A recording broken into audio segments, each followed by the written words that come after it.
Hello, Rosemary. How are you today? I'm well. How about you? I am well here. Just a little bit smoky from the fires in Washington and Oregon State coming up across the border.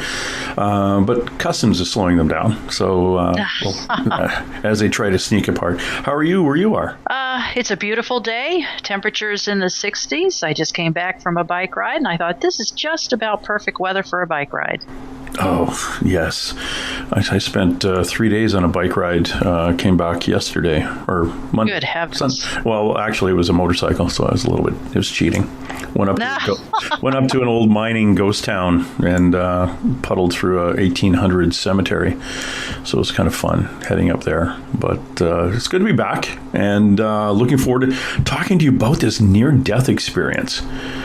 Which is pretty dramatic. It is. I've got a number of very, very well-known psychic friends who every time they've died, they come back with the best way of putting it is an upgrade in their abilities. It's fascinating, absolutely fascinating how different people come back after dying.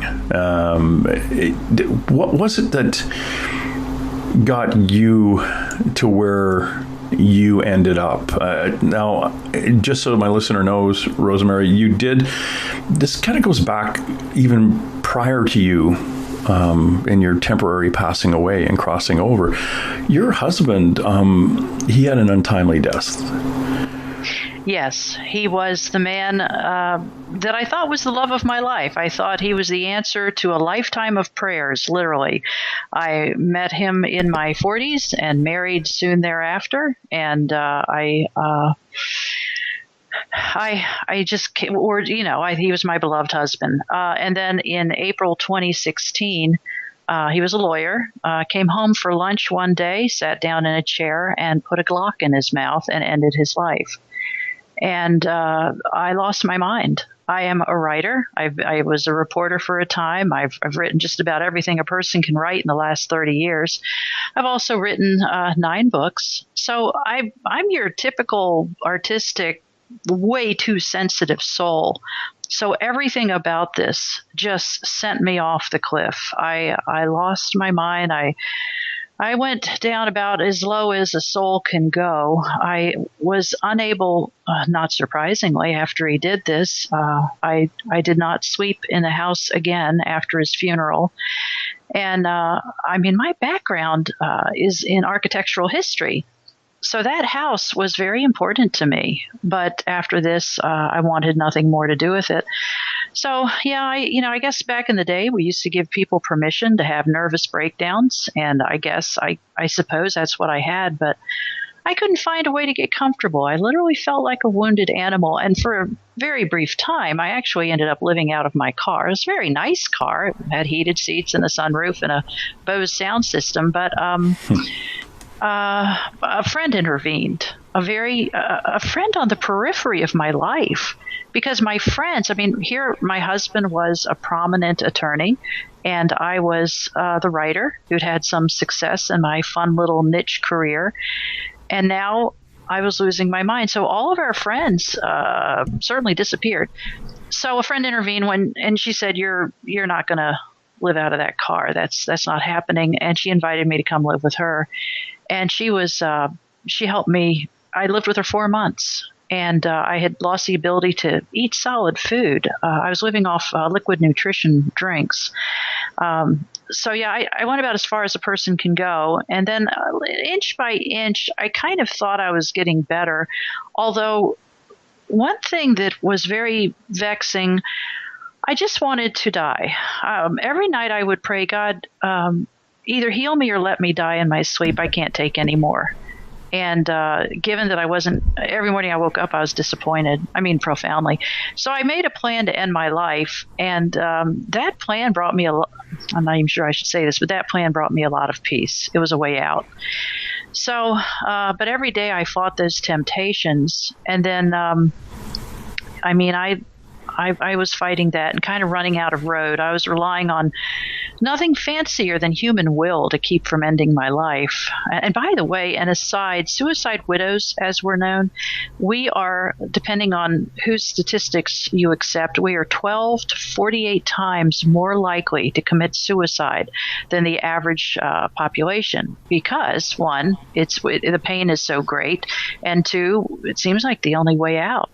So then came August 2018, and I was doing some yard work, and I felt something happen internally and went off to a gynecologist, and I was diagnosed with cervical cancer. And then I was sent on for more tests. I was actually sent to an oncologist, and I was put in the hospital. It was a little outpatient thing. They were going to do a cervical biopsy to determine how far the cancer had spread. So that was the plan. And that's what took me out. I woke up from that. It's like a 20-minute procedure. It's really not a big deal, or it's not supposed to be. But yeah, when I woke up from that procedure, an RN roused me and said, it's time to go to the bathroom and, get yourself dressed. And I came back from that and told her, I said, look, I'm bleeding profusely. And she said, you'll be fine once you get home. And 2 more times, 3 times total. I said, nah, I'm 59 years old and this shouldn't be happening. But they sent me home anyway. And once at home, I wasn't home an hour before an ambulance was summoned, went to an ER. And it was at the ER they made a few more mistakes and sent me to my reward. I bled to death. That was the cause of my death. Actually, later it was affirmed my heart had stopped from catastrophic loss of blood. Oh, wow. It's listening to you talk, it basically and describe the event itself, the suicide, and what happened to you after. I look at my police brain kicks in, and my experience with people who've gone through these things, and the need to step away, and the unfinished, the why, the constant question, why did he do this? Why did he do that? What am I going to do now? And you actually separate yourself from society. And that's a good point. It's very, very interesting when you look at it from the outside as a third party looking at it. You can actually see you're moving into a vehicle, you're moving into a car, you're basically wanting to end it, but you don't have, you struggle with the idea of actually ending your own life. So you're asking somebody else. In this case, you're asking God to take you. And then a friend of yours steps in and says, hey, I can give you a hand. You shouldn't be living in your car again, and come back. And all of a sudden you now have a support system that you didn't have before. And you have another human supporting, and you're close to that person. You're seeing that person basically all day if you want. And they're around to bounce questions off of and have conversations with and spin that around in your head. So for me, it's always interesting to look back, because I've investigated a number of suicides or apparent suicides, and the follow-up with the family going on years later, and checking in on them and seeing how everybody's doing, and the transition that they go through. And when you come up and say that, the suicide widows, that's an actual group. So now yes. you've become a part of a group again, of something in common. So you create a larger family of people of like experience. So it's uplifting, and you get to a certain point though, and you probably felt this, that you've plateaued. You get to a point where, okay, I've grown, I feel a little bit better now, and then everything goes flat again. And that's actually just having a normal life, where the perception of going up higher, having a higher feeling on one day or having a low feeling on another day, you just, that plateau is actually back being normal. But it's your new normal. Yeah, I'm not a fan of the term new normal, because nothing will be normal again. My life is easily split into 2 bits, before April 2016 and after April 2016. And had my friend, and again, she was really on the periphery of my life, had she not intervened, because I also became addicted to prescription drugs and alcohol. Mm-hmm. And had she not intervened, I have 0 doubt I'd be dead. And then another friend, after 4 months with my friend Tracy, She said, it might be time for you to move into a home of your own, which is very reasonable. I mean, this was not intended to be a forever situation. And another friend came forward, and I shared a home with him because I was not able to care for myself still. No. And, if anyone listening to this is thinking about suicide, I can tell you, anybody that loves you, in fact, there's a quote from Red Reddington in, what's that movie with that show with James Spader? Oh, shoot. It's a very popular show with Red Reddington as the character and James Spader as the actor who plays him. But there's a scene where somebody's talking about suicide, and Red Reddington, the character, compares it to a suicide bomber. Somebody puts on a vest full of explosives, and he says those closest to the bomber are destroyed. Yep. And even those on the periphery or on the outer edges are damaged for life. And my husband's last 4 words were a text to me blaming me. I mean, it just said, "This is your fault." And that was the last 4 words he ever articulated on earth. And that took me to the depths of hell. Because as a sensitive, empathic soul, it would have been more merciful if it would have been more merciful for my life to end that day as well. So 2.5 years later, I'm still praying every night. In fact, I had 3 prayers. God, either heal me or let me die. 2, spare me the life review. And people think I'm joking. I am not. I had been afflicted by the most horrific nightmares. And you mentioned your other career as in law enforcement.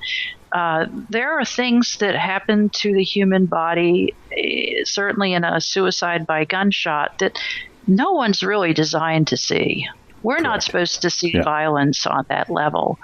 And the nightmares were, I hated being awake and I hated being asleep. That's why death seemed like the only respite.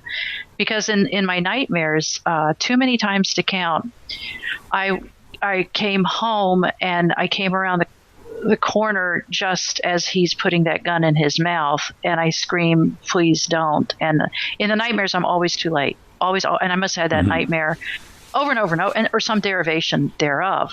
So it just was doing me in. So the second prayer was no life review. And then the third prayer was, there were a lot of legal messes to clean up after his death.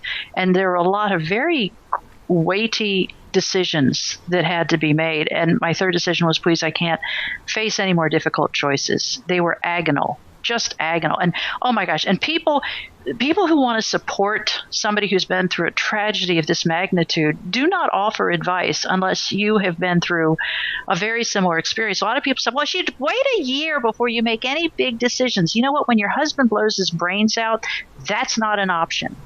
Maybe if he'd gone in a hospital bed and it had been peaceful and we'd had some preparation, but nope. So a lot of people just made things worse with their inane and even foolish comments. So that was one of my prayers, is no more decisions. I can't handle anymore. I was overloaded. So even at 6 months out, my friend, we shared a rental home, and he helped me. He helped me with minor tasks like eating. And he would make dinner every night. And I lost a great deal of weight at this time. He would make dinner every night and literally put a plate beside me wherever I was. And he'd say, I know you have a lot of trouble eating, but just try for Teddy. My dog is Teddy. He'd say, just try for Teddy. Eat 1 bite, just 1 bite. I just wish I could grab people and do a Vulcan mind meld of what suicide does to the survivors, because it eviscerated me. It absolutely destroyed me. So when I look back at my journal, shortly before I died from this cervical biopsy, bled to death and died, I wrote in the journal just days before this whole cancer thing began. I wrote, this is my gratitude list. I wrote, I did not kill myself today. It was a win. And then I wrote, God, please save me from these devilish temptations.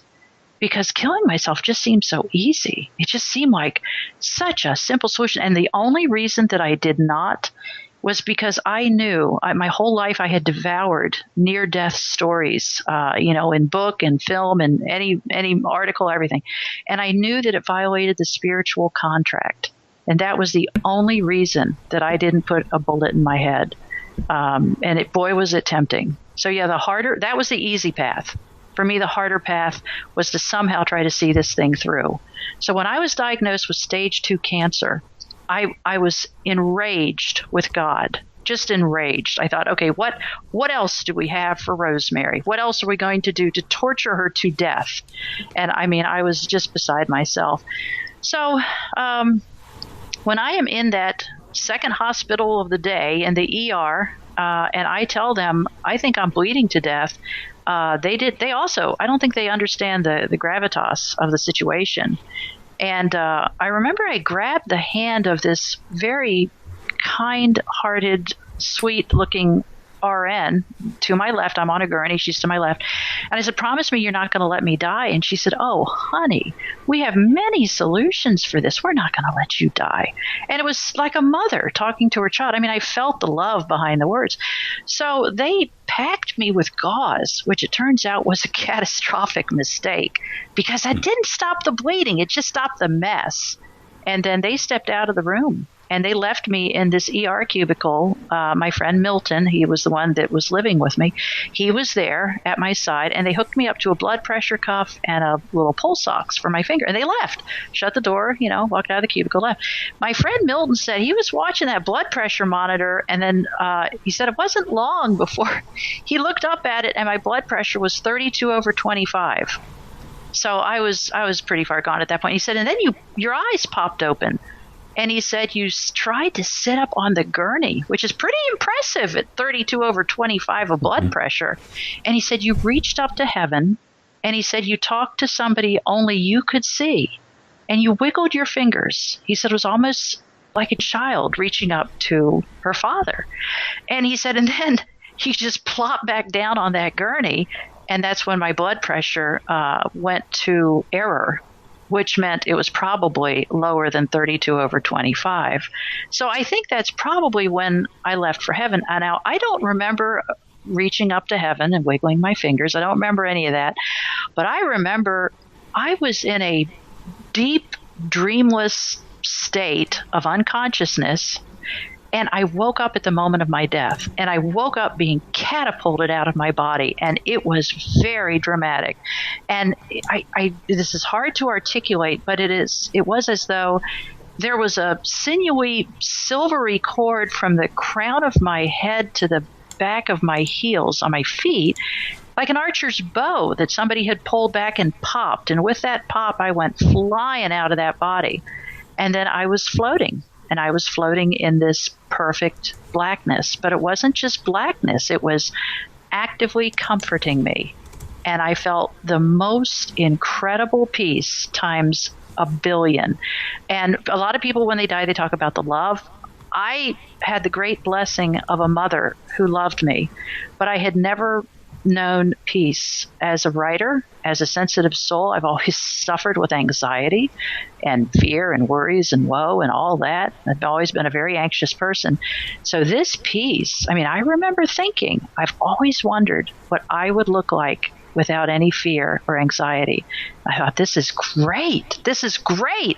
And I thought about the Bible verse.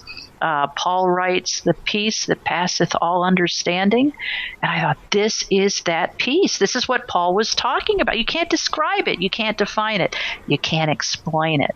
So as soon as I pop out of my body, one of my first thoughts, and I'm floating away in this blackness, one of my first thoughts was, my heart has stopped. And I thought, wow, how do I know that? It's almost like a surprise that I heard myself say it. And I thought, I don't know how I know it, but I know that's right. I know my heart has stopped.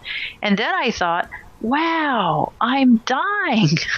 And then I thought, no, actually, ever the writer, I thought, you're not dying, you're dead. And it cracked me up. I cracked myself up. I laughed out loud, and I heard myself giggle. And I thought, I don't have breath sounds. I'm pretty sure I don't have lungs, and I'm pretty sure there are no vocal cords, but I'm producing sound, and I'm hearing sound, and I sound just like I sound in real life. And by now I'm realizing I have the memory of the Bible verses. I have still an intense intellectual curiosity. I still have my voice. I sound like I sound now. I have my funny little giggle, and I'm already thinking, what did I leave behind on that gurney? And I thought, nothing. nothing that is me. It was left behind. Everything we are goes with us, even down to our funny little giggle. And that was profound. That I thought, this is great. This is great. You know, it's funny. So many people say, well, you probably wanted to come back. Oh, heck no, I did not want to come back. In fact, as I was floating, I remember thinking, I like floating. Floating is fun. This is great. And as a writer, if I was going to come back and tell this story, I would have used much better language than I like floating. Floating is fun. That's a little simplistic for somebody who's a wordsmith. But one of the, still within this blackness, by the way, the predominant feeling I had was gratitude. I remembered that I was supposed to start chemo, 10 days away. I remembered that I was supposed to start radiation 10 days away. I remembered the sadness, the emotional angst, and I just felt so grateful. I was done. It really felt, no kidding, it really felt like I had been granted early release for good behavior. I thought, I am dead, and I did not do this by my own hand. And I just was so grateful it was over. I cannot articulate that enough. I was relieved. And while still floating in this comforting, comfortable, beautiful blackness, I felt a presence join me. And she was to my left and much, much taller than me and a very powerful presence. And I turned to my left to look, and I thought, how fun that I'm looking over my left shoulder, and yet, do I have a left shoulder? I don't know. I'm in the blackness. But I said, literally, with a lilt in my voice, I said, and who are you? And the answer came before I could even finish articulating that. The answer was, you, Rosemary. You are the image and likeness. I'm the original. And I thought, wow, that's Genesis 1, I think 26. I thought that would have been great to know back there, but that's still really cool. And it came with the only way I know to describe this is like with an infusion of understanding. These weren't just words. The Bible says in the beginning was the Word, and the Word was God, and the Word was with God. That's what these words were. These were the words that started the universe. That's the power of these words. And it was just such a wonderful experience. And if you told me I'd been dead for 2 months, I'd believe you. It just went on and on and on. And then at some point, and I don't remember really, I don't know how this happened. I ended up in a white room. And I don't remember the transition from the floating in this perfect, beautiful blackness to being in this white room. And I was on my feet. And it was the only corollary I can come up with. It's like somebody took my batteries out.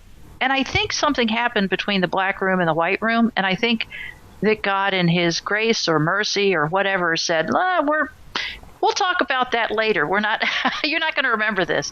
But anyway, I was in a white room and I was on my feet, and I thought, wow, I'm on my feet. And this white room was the most perfect white you can imagine. The walls, the ceiling, the floor, all of it was this almost bluish, so brilliant white light, luminescent, iridescent, white room. And there were no light fixtures. It was the walls and the ceiling were creating this brilliant but not painful whiteness. And in this room, I saw a door ahead of me, and I thought, I don't know if I have feet, but I think if I have an intention to advance toward that door, it will happen. And it did. I don't know if I was walking, but within this room, it was like I was in a fog. But it wasn't a fog. It was light. It was like itty bitty. I know this is hard to conceptualize, but it was like I was in a heavy fog, but it wasn't a fog. And I strained to see an individual droplet of this vapor. And I felt like I ought to be able to see an individual droplet. And an angel or spiritual being that was with me said, your spiritual eyes haven't acclimated to this, and you can't focus on it yet. But these are droplets of light falling all around you. And the angel said, before you can go to heaven, you have to be purified of all the muck. And that's the word that was used, all the muck of earth. And that's the purpose of the white room, is to remove all that filth and muck and your sins and your husband's sins and the sins of the world and any physical disease process that's been imprinted on your consciousness so deeply that you think it's part of you. I was being prepared for heaven in that white room. And as I walked through this mist danced around me and swirled around me, and it's too beautiful for easy explanation. But I got to that door and I paused and I said, is this the divine will for my life? That a simple medical mistake would take me out. And I didn't get any farther than, is this divine? And the answer was immediate. And the answer was no. But whatever you decide, you go with all of God's grace and mercy and blessings and care and love. There is not a wrong decision. And that was an answer to that third prayer. I mean, this seems like a pretty big decision, whether you decide to go on to heaven or go back to earth. And I was being spared that. I was told, whatever you decide, it's okay. No wrong decisions. So at that moment, I thought, I'm on it. I'll take heaven. I do not ask me to go back. I don't want to. This is great. It's over. And at that moment, I had a vision, an image of that sweet RN that had held my hand before I lost consciousness at that little ER.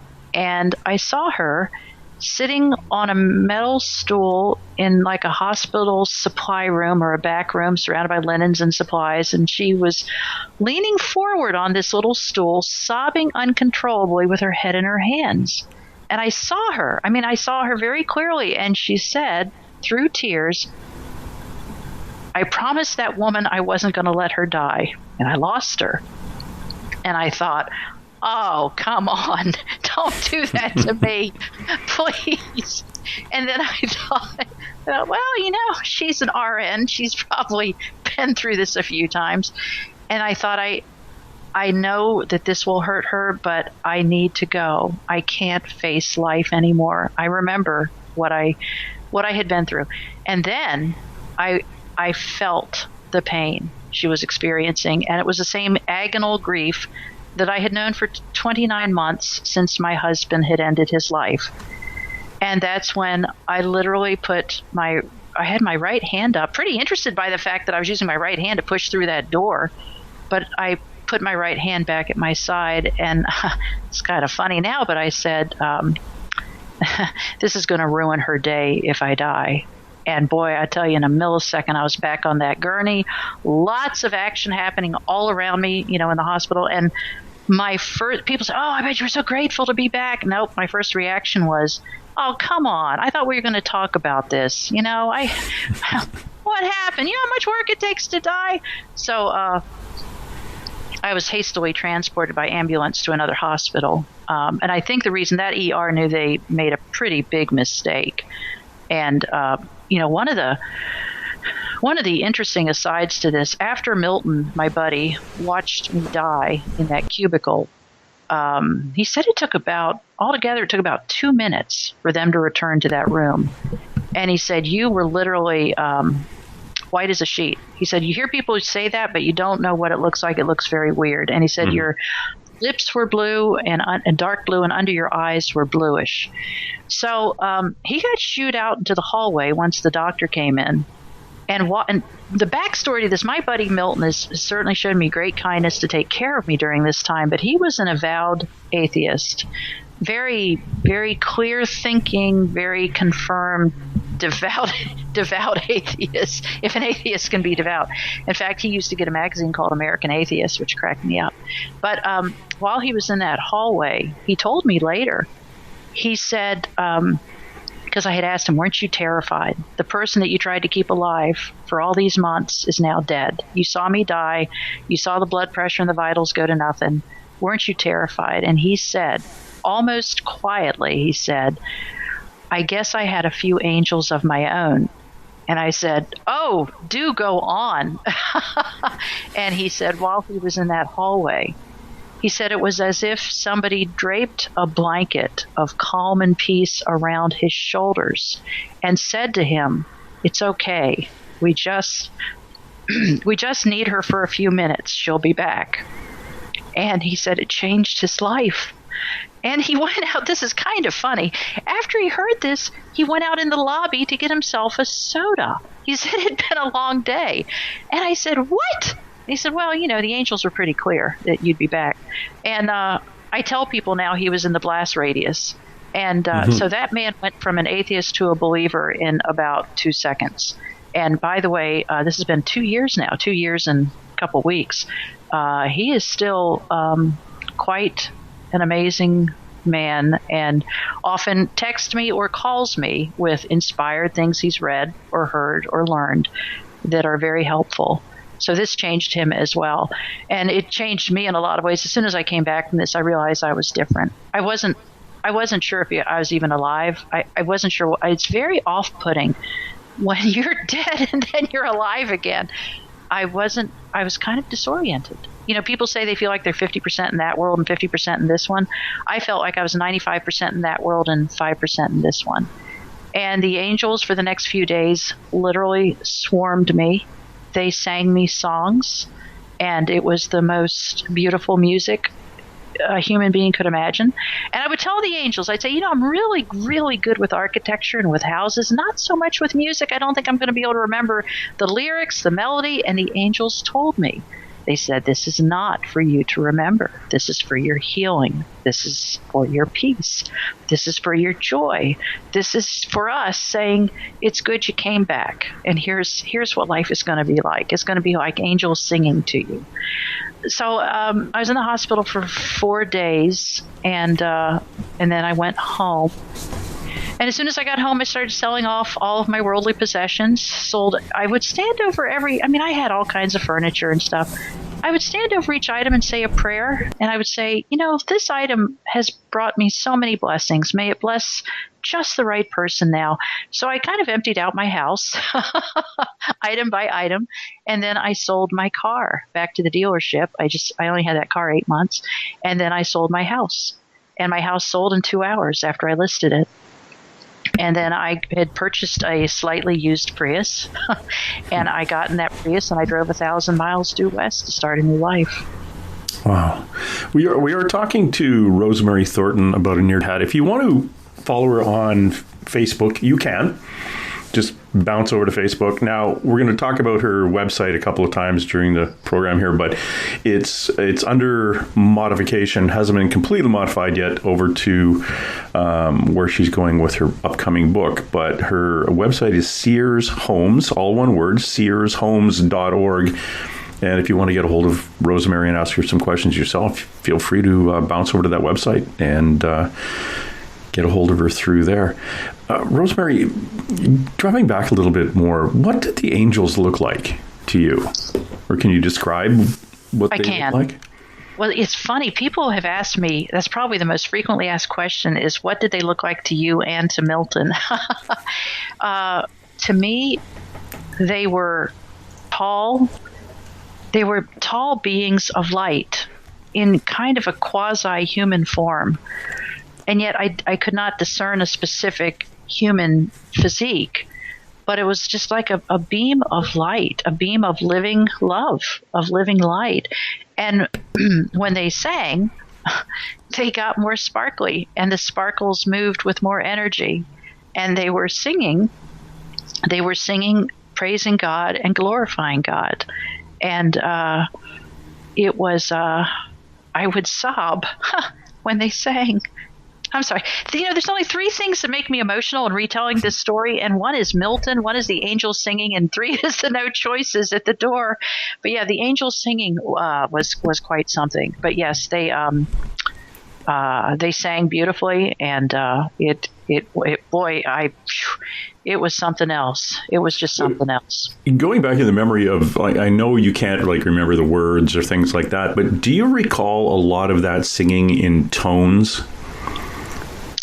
Like tonal, more as opposed to constant words. the music was coming in like a tone and like very like the old. Right. Yes, the meditation of Om. Yeah. I would say it was, and again, I think our near-death experiences are very customized. For me, it was like hearing the hymns on the most beautiful pipe organ, and the singing was very lyrical. There were specific lyrics, and when they would sing to me, like I said, they got more sparkly. It's like their sparkles were energized. I would sob. And I'd say, please don't stop. It's I have a background in ham radio. Are you familiar with ham radio? Yes, I'm old too. Yeah. It was like putting 100,000 amps through 60 amp service. It was almost too much. See, I cried. The reason I was pointing that out, or trying to dig down a little bit further into that, because I've been around sound healers. And like when you say on one of those old pipe organs, the long drawn out notes. Yes, a long drawn out note at a certain frequency is healing for certain parts of our own energies. And I was just curious if that was kind of part of your healing, the music and song itself. Yes, I would say that's a good description. I mean, I wasn't hearing a pipe organ, but I was hearing music that was too beautiful for Earth, too beautiful to be of Earth.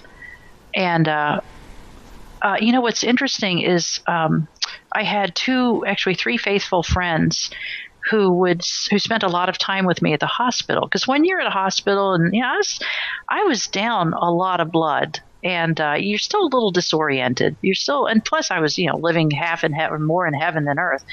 But the singing only happened when nobody was in the room. And I think it was the angels' way of saying, you're not alone. We're right here. We're watching over you. You're not alone.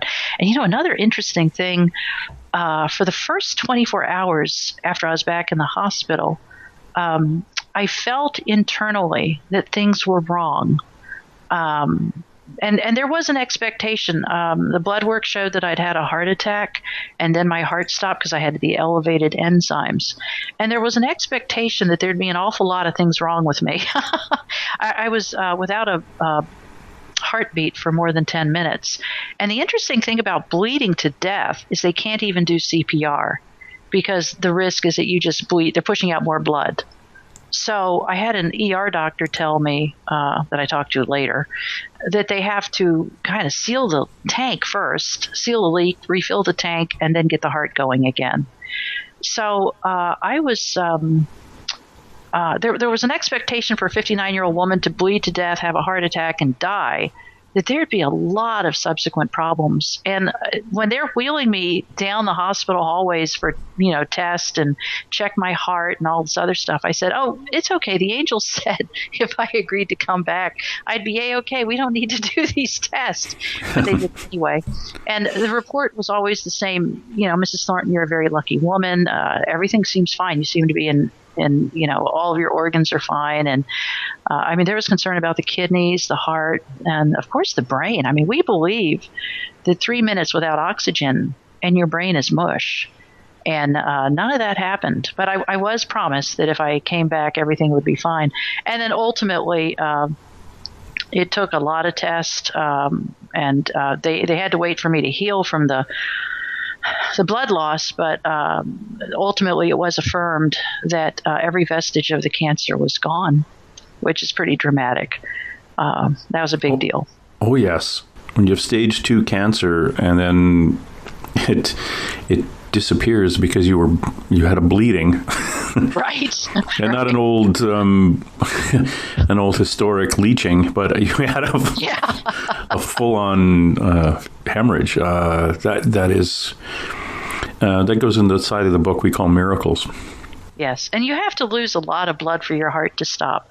The next morning when the hospital doctor, which, by the way, finally, when I was put back into the hospital, so I had 2 hospital visits on September 5th, and then I was taken by ambulance to the hospital where all the fun started, they finally gave me a doctor that was very compassionate, very intelligent, very competent. And that first morning, he sat me down and he said, Mrs. Thornton, you've had a heart attack.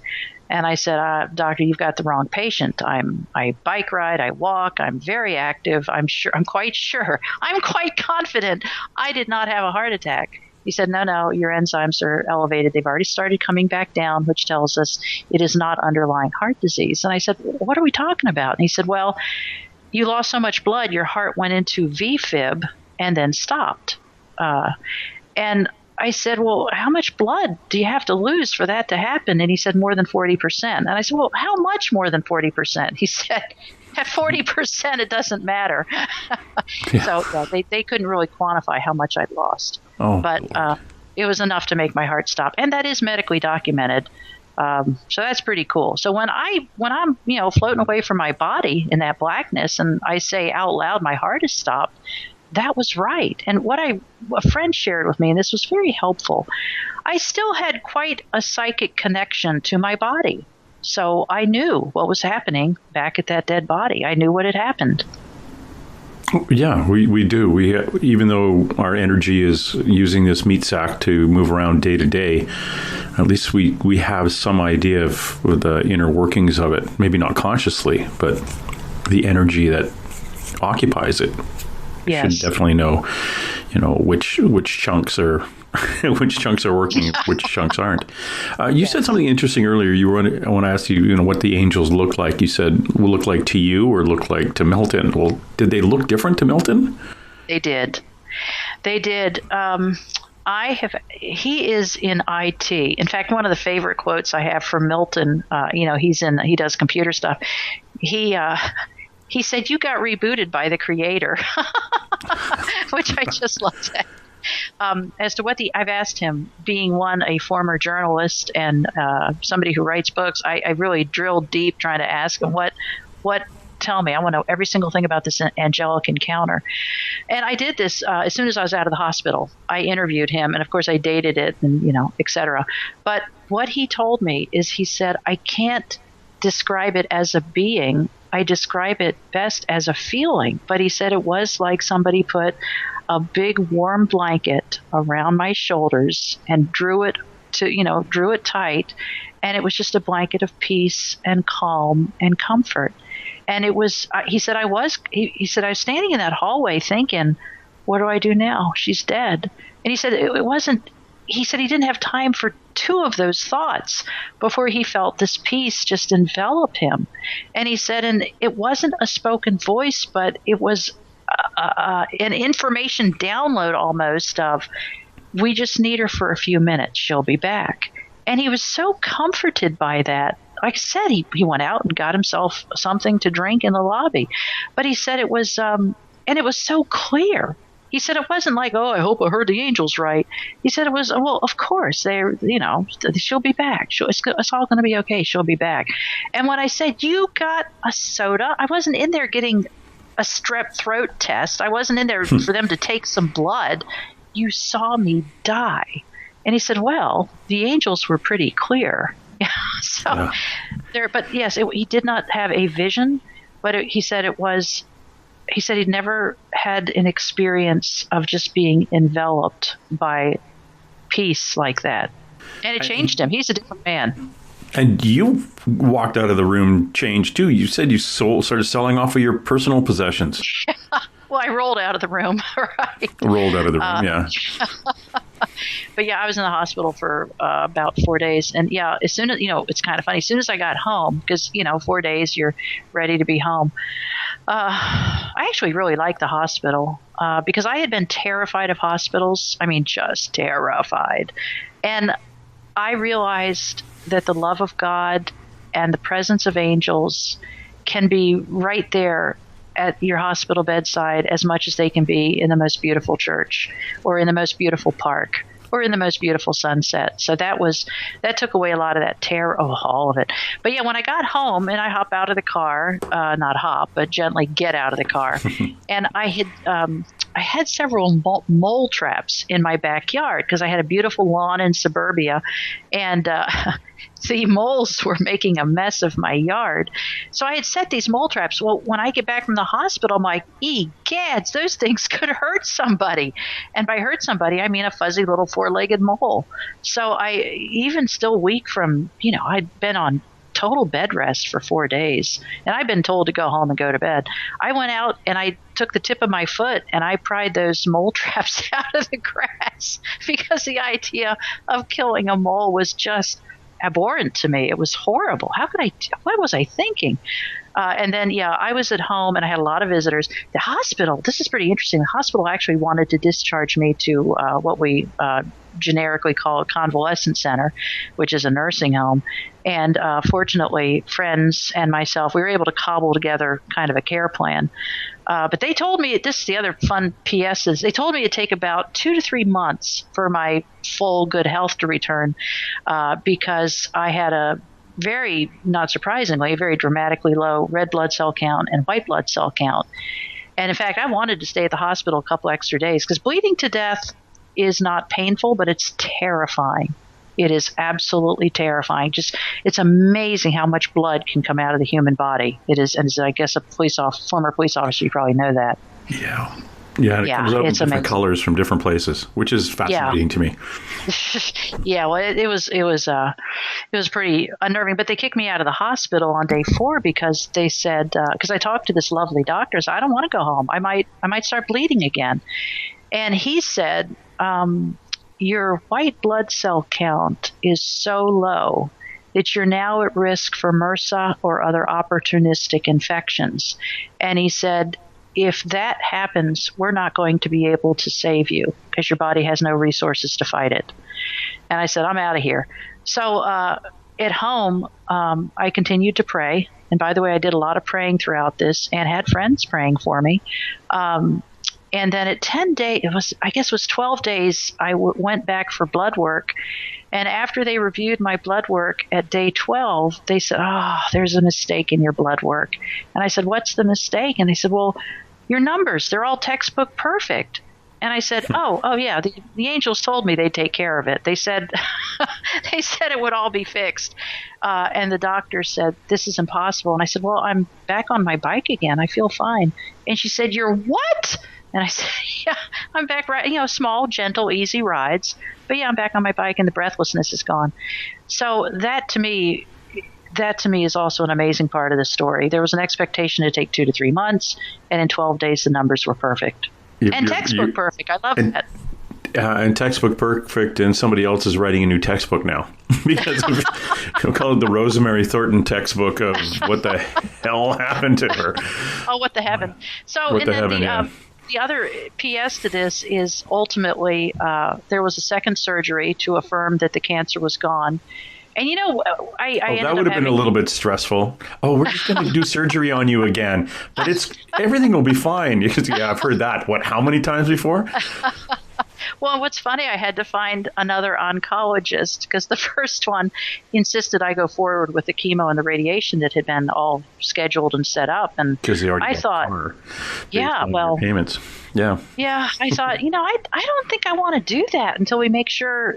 I said, I think I've heard those angels pretty clearly, but he was very firm in his belief that that was the smart thing to do. So I found another oncologist, and they insisted on waiting a handful of weeks because I was still telling everybody who'd listen, I died, I went to heaven, I floated in the blackness, I saw the white room, I talked to the angels, it was great, I came back changed.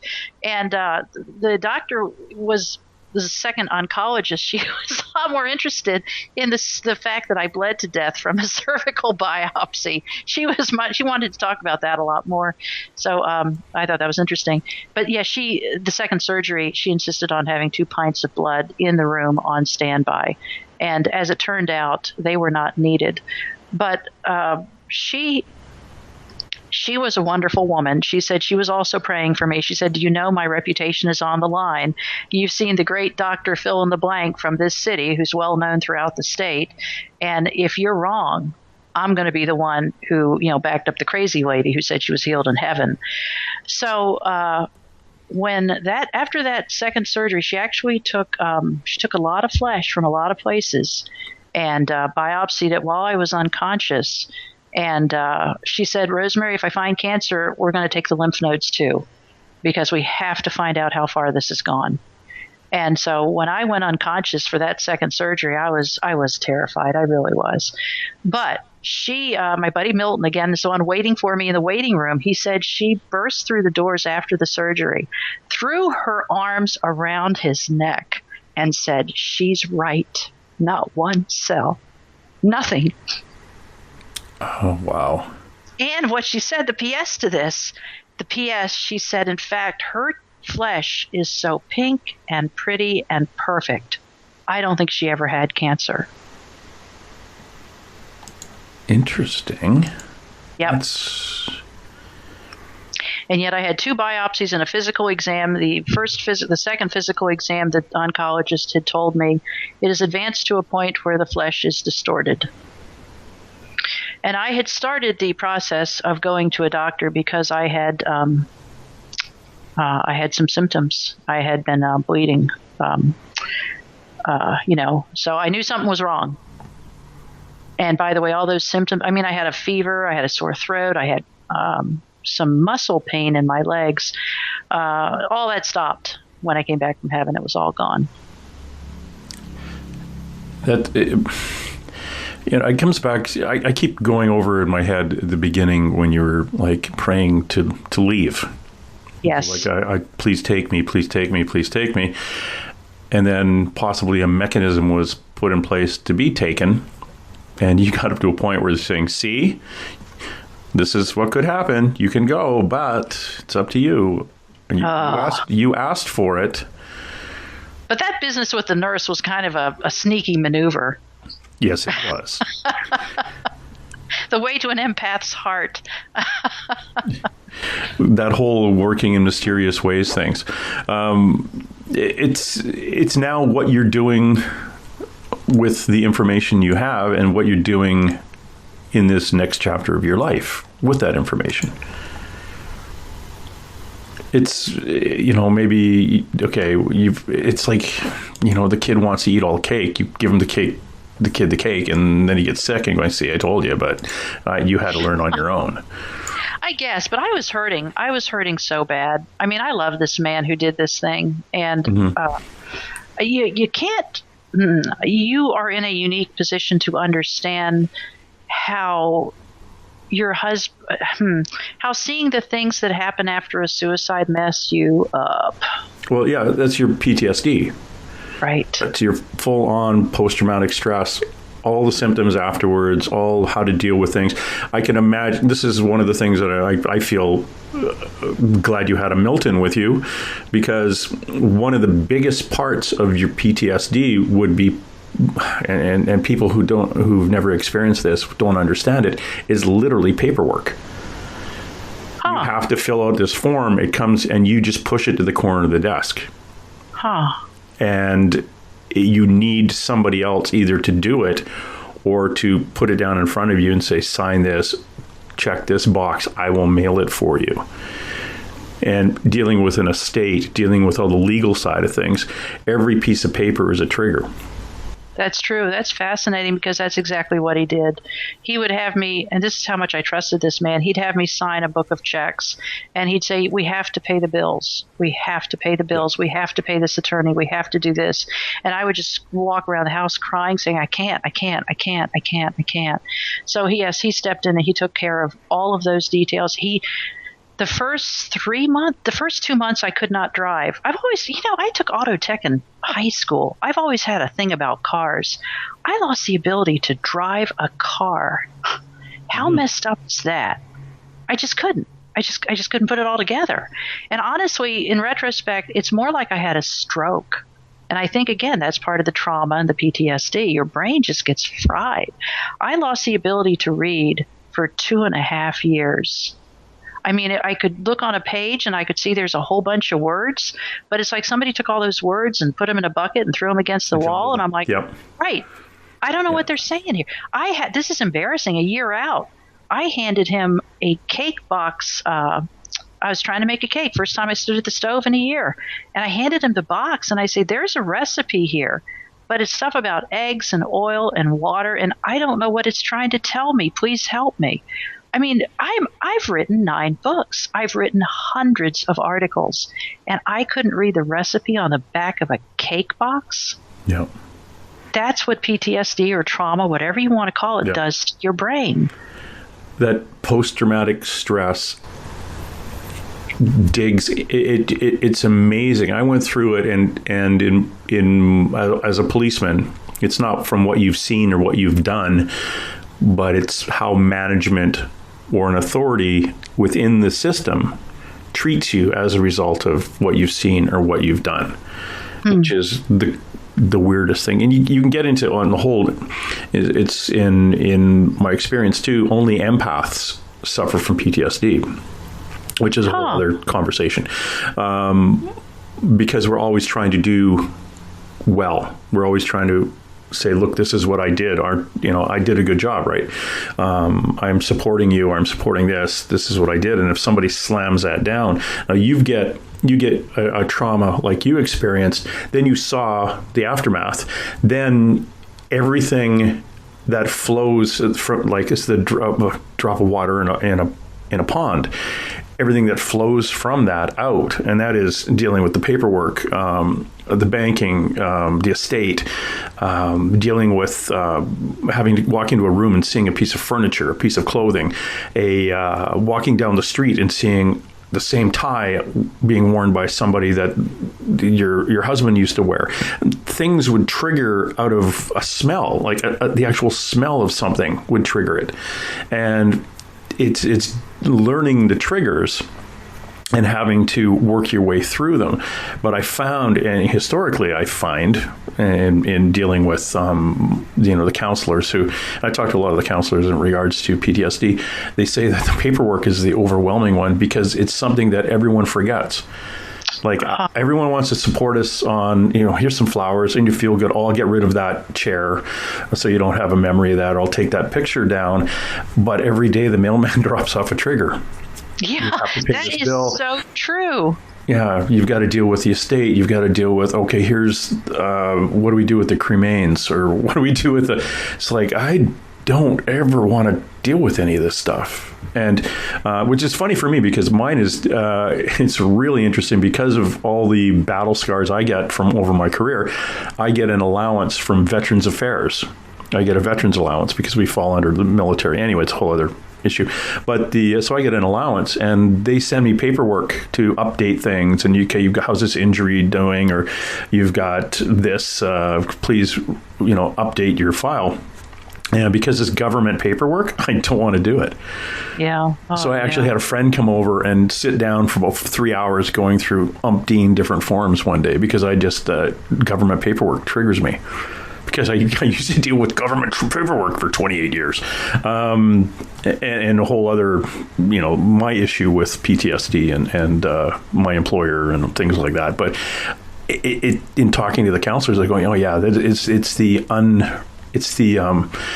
most kind of put off to the side trigger is the paperwork, and it's one of the major triggers that really gets people. So your Milton is an angel incarnate. He is somebody that I got lots of respect for. If he was helping you through that paperwork side, that is a huge issue and a huge trigger. And we can't, we as a survivor, you can't continue down your own path. You can't move on unless all that corporate crap gets done. The banking and the estate and all that legalese crap, unless that's taken care of, you can't move on. No, and it is a nasty bit of business. That's fascinating. I had not thought of this before from the paperwork angle, but in fact, throughout the time Milton and I shared a home, I could not go to the mailbox. It was his job to go to the mailbox, sort out what needed to be done, and then we would review the bills. He'd say, "Okay, you got a credit card bill for $372," and I would just say, "Please don't make me look at it. Just make sure there's nothing weird on it, and I'll sign a check and pay it." I know it doesn't make sense to the outside world, but even something like the mailbox freaked me out. Well, the mailbox is a box of unknown stress, and you won't know the stress until you open it.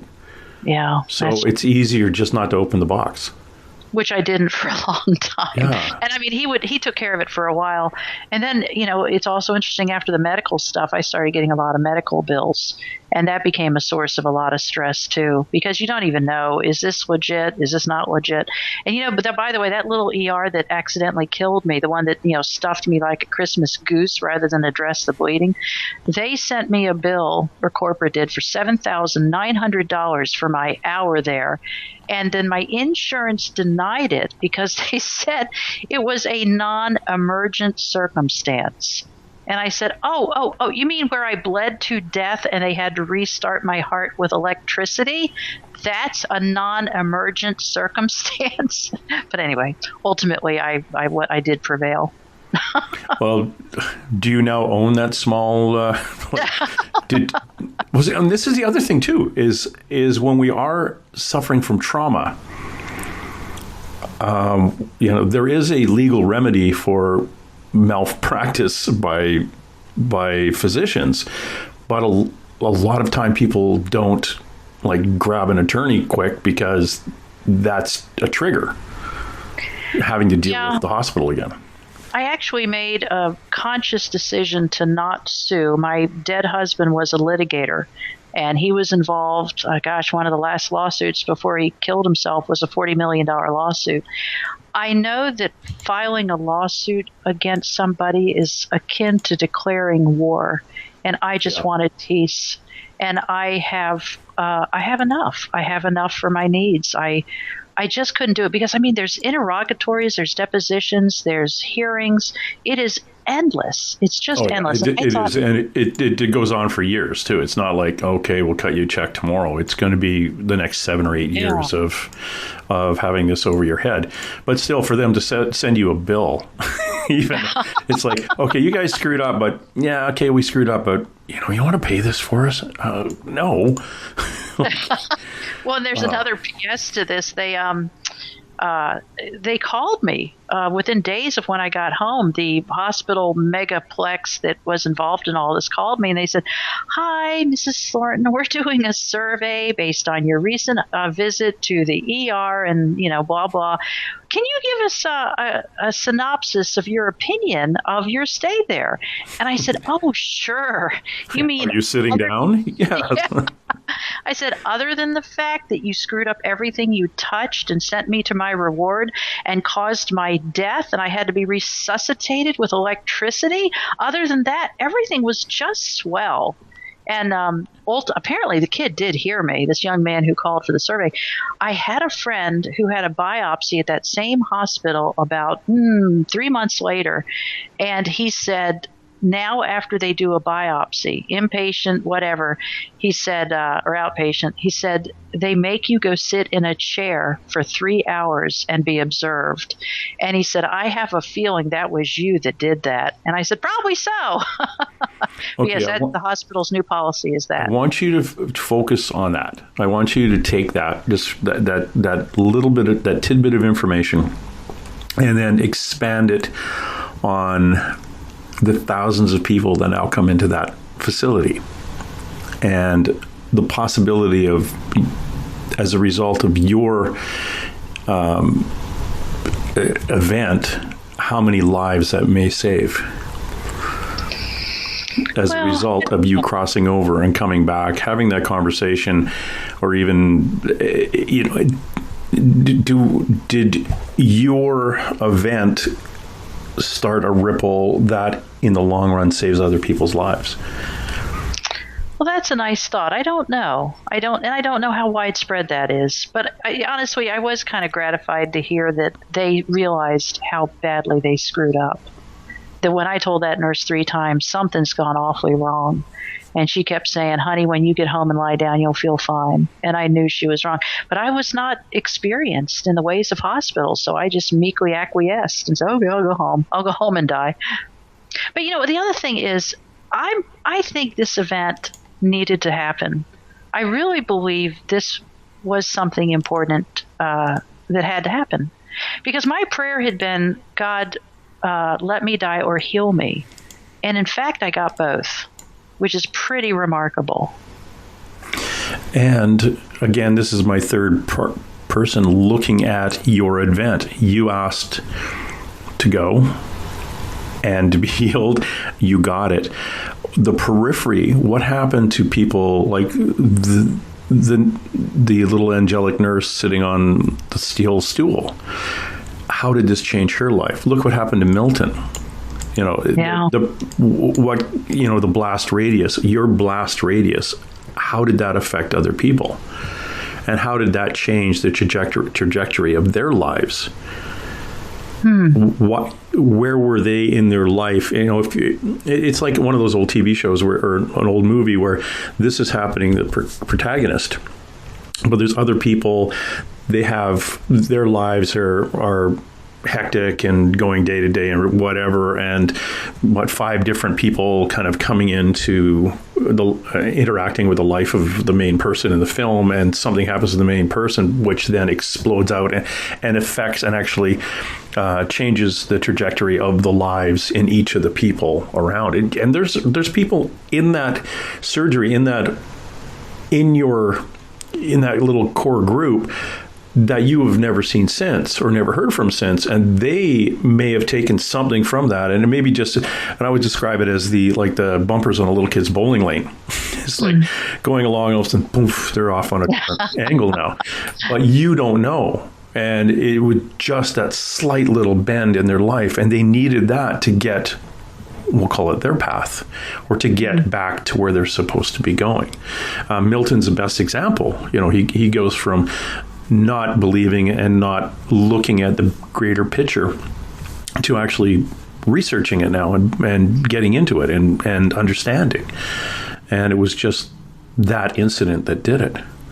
Yes. And, I guess I should include, he shared this with me after we were back home. His sister, Mabel, who's also very dear to me, had been involved. She was one of the 2 people keeping an eye on me at the hospital. So we're back at my beautiful home in Suffolk, Virginia, and I'm flopped out on the couch, and Milton's sitting in a chair, Mabel's sitting in a chair. And I asked Milton, so, how did this, what I asked him after he told the story of this angel, I said, what did this do to your belief system?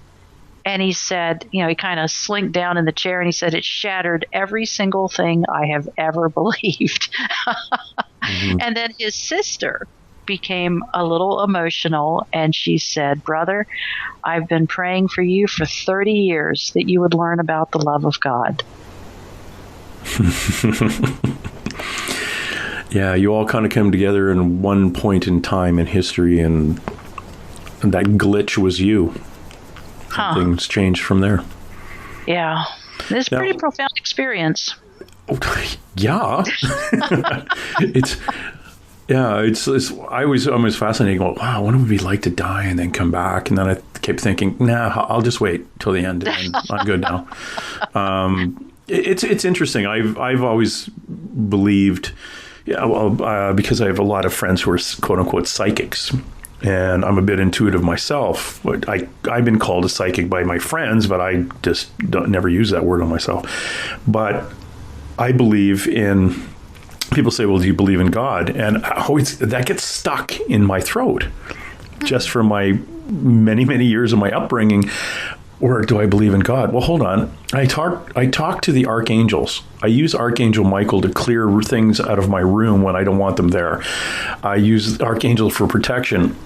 I see, I see things. So if I buy into one angel, I've got to go through all the other ones too. I've then got to believe in everything that comes from that. And all my psychic friends they say, well, of course, God, we believe in God. We may call him the creator. We may call it the universe. It's all the same being. And the angels come down from there, Jesus as an ascended master, and like okay, I'm buying, I'm getting in, I'm catching up to you guys now. But it's still the term God, I think I was afraid of actually saying the word, and I think that comes as a result of all those bizarre ministries you guys have down in the U.S. where somebody goes off and starts fooling around with somebody else's wife, and then they get caught with a prostitute or whatever, and they're running these ministries and they're thinking, okay, you guys just, it's all a big scam.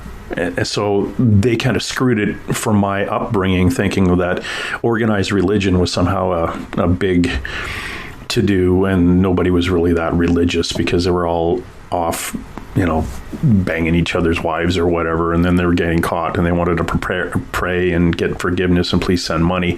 So I got really away from that organized religion thing, and it's kind of just come back as more of a spiritual side of of Christianity, I guess and a mix of various beliefs. But yeah, God's there, and whoever he or she is paying attention.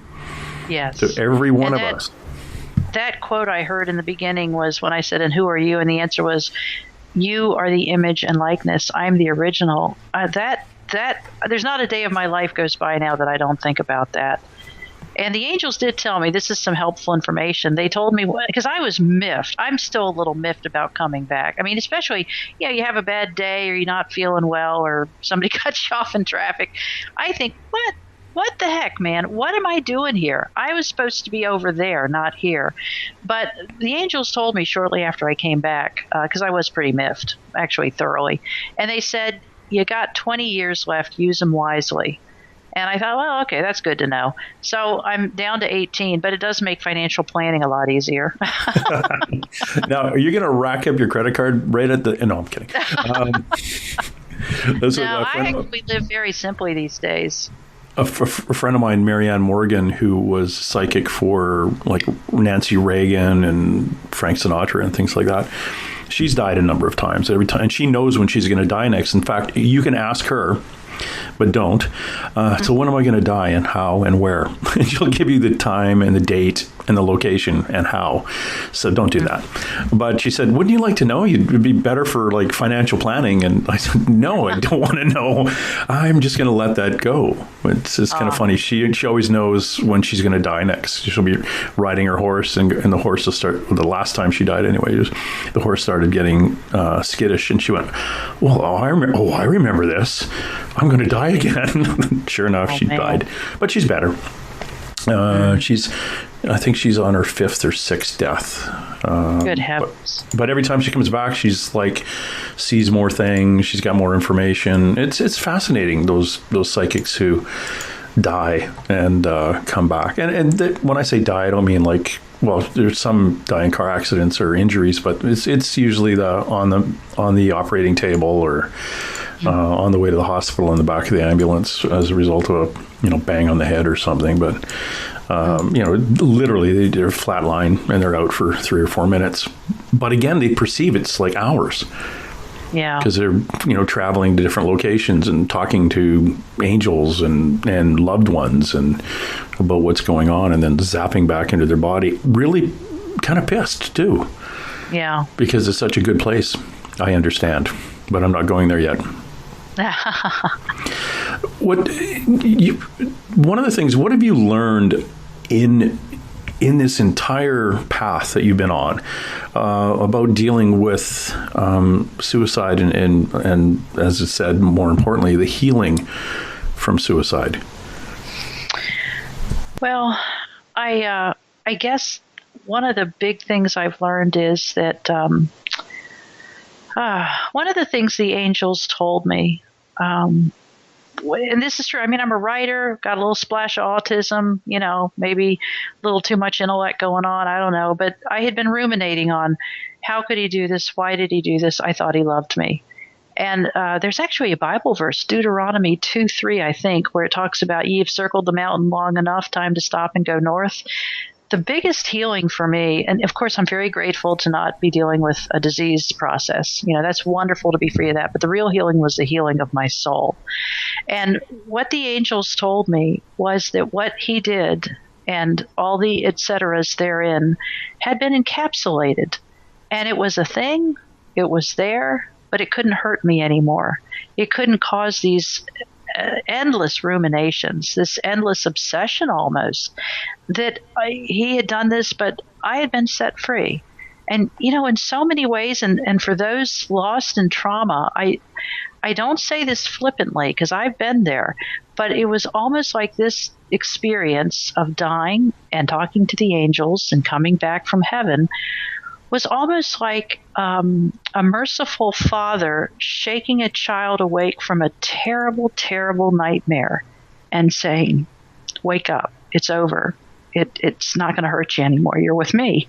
And that, I wish I could give that to other people, because one of the things about being in this group, as you described, a family, which is a lovely word, of suicide widows, is you hear all their stories and you realize why when somebody loses their mind on aisle 5 of Target, and the old Rosemary would say, what the heck is wrong with them? They need to do this or that or this. Now I think about my friend whose husband hung himself with a sheet from their linen closet, and now she can't go down a linen aisle without crying, because you talk about a trigger. Holy cow. So now I see it in a very different context. And when I see people losing their minds, I think something's very bad has happened to them. This is not how people behave. And I just feel sad. I feel sad for them. I feel sorry for them. I try to pray for them. But I don't know how to tell somebody lost in the throes of trauma that there is a way out. And for me, the way out was leaning on God, trusting God. And you were talking earlier about the Archangel Michael. You can't have warriors without a commander-in-chief. There's somebody organizing this. There's somebody putting this together.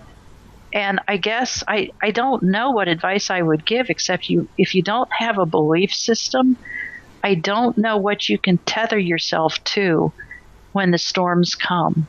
I don't know how you do that without having faith in something bigger, a bigger plan, a bigger being, a recourse, a help, a loving father.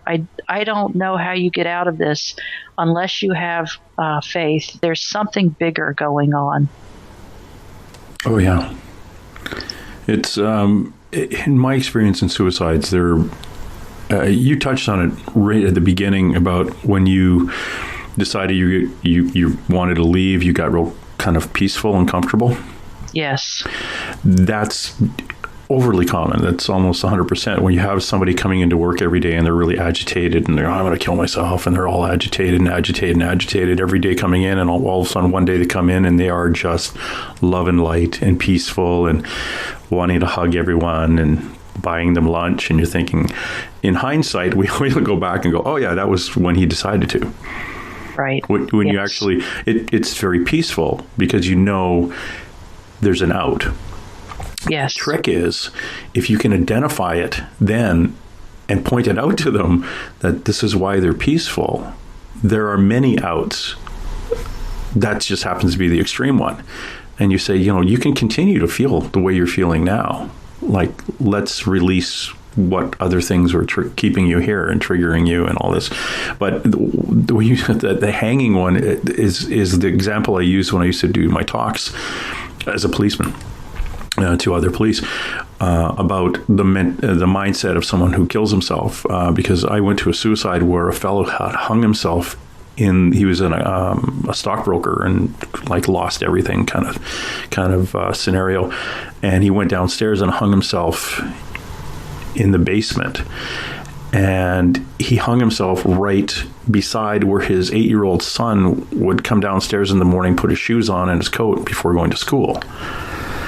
So looking at it, you think, what a horrible thing to do to the 8-year-old son, because the 8-year-old would be the first person to find dad dead. Well, Dad's not thinking that at the time.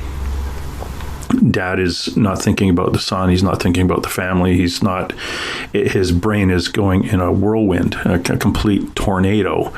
And there's no what happens next. There's no, if I do this, what's going to happen next. Some people will do that and actually plan the whole thing out. I've been to one where, well, we talked him out of killing himself, but he left his suit out, the one he wanted to be buried in. And had a note and had everything all put down properly. Like, this person has to do this, and this person's going to do this, and like a well-planned escape plan. But this guy was disorganized. You know, we talk about organized and disorganized murders, but this is a suicide, and this one was completely disorganized because his brain, he wasn't functioning mentally, and just that's the out. He didn't care about what we'll call the mess afterwards. Yeah. And who would find it, because he's not thinking in this case, and he and she's are not thinking of what happens after. They're only thinking about that split second, that second that's in their head.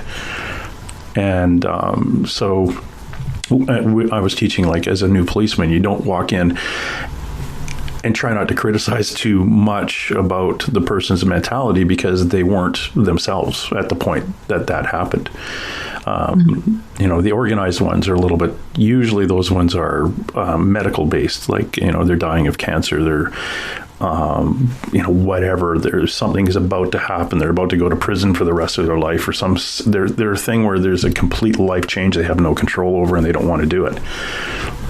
And then that's a more of an organized suicide, but the disorganized ones are horrible when you walk into them as a family member, and then you know, as a third party walking in, you just try to take a deep breath and a step back and deal with what you find, and without criticism, really, and move on.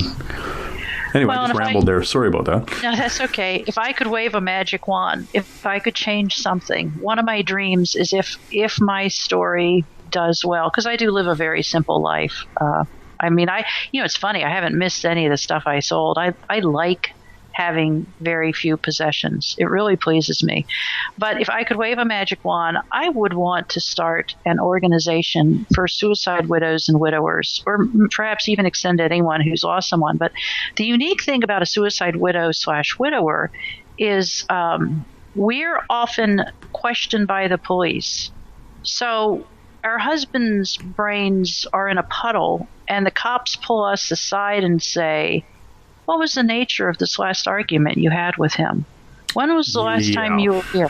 We used to treat rape victims brutally in terms of law enforcement 50 years ago.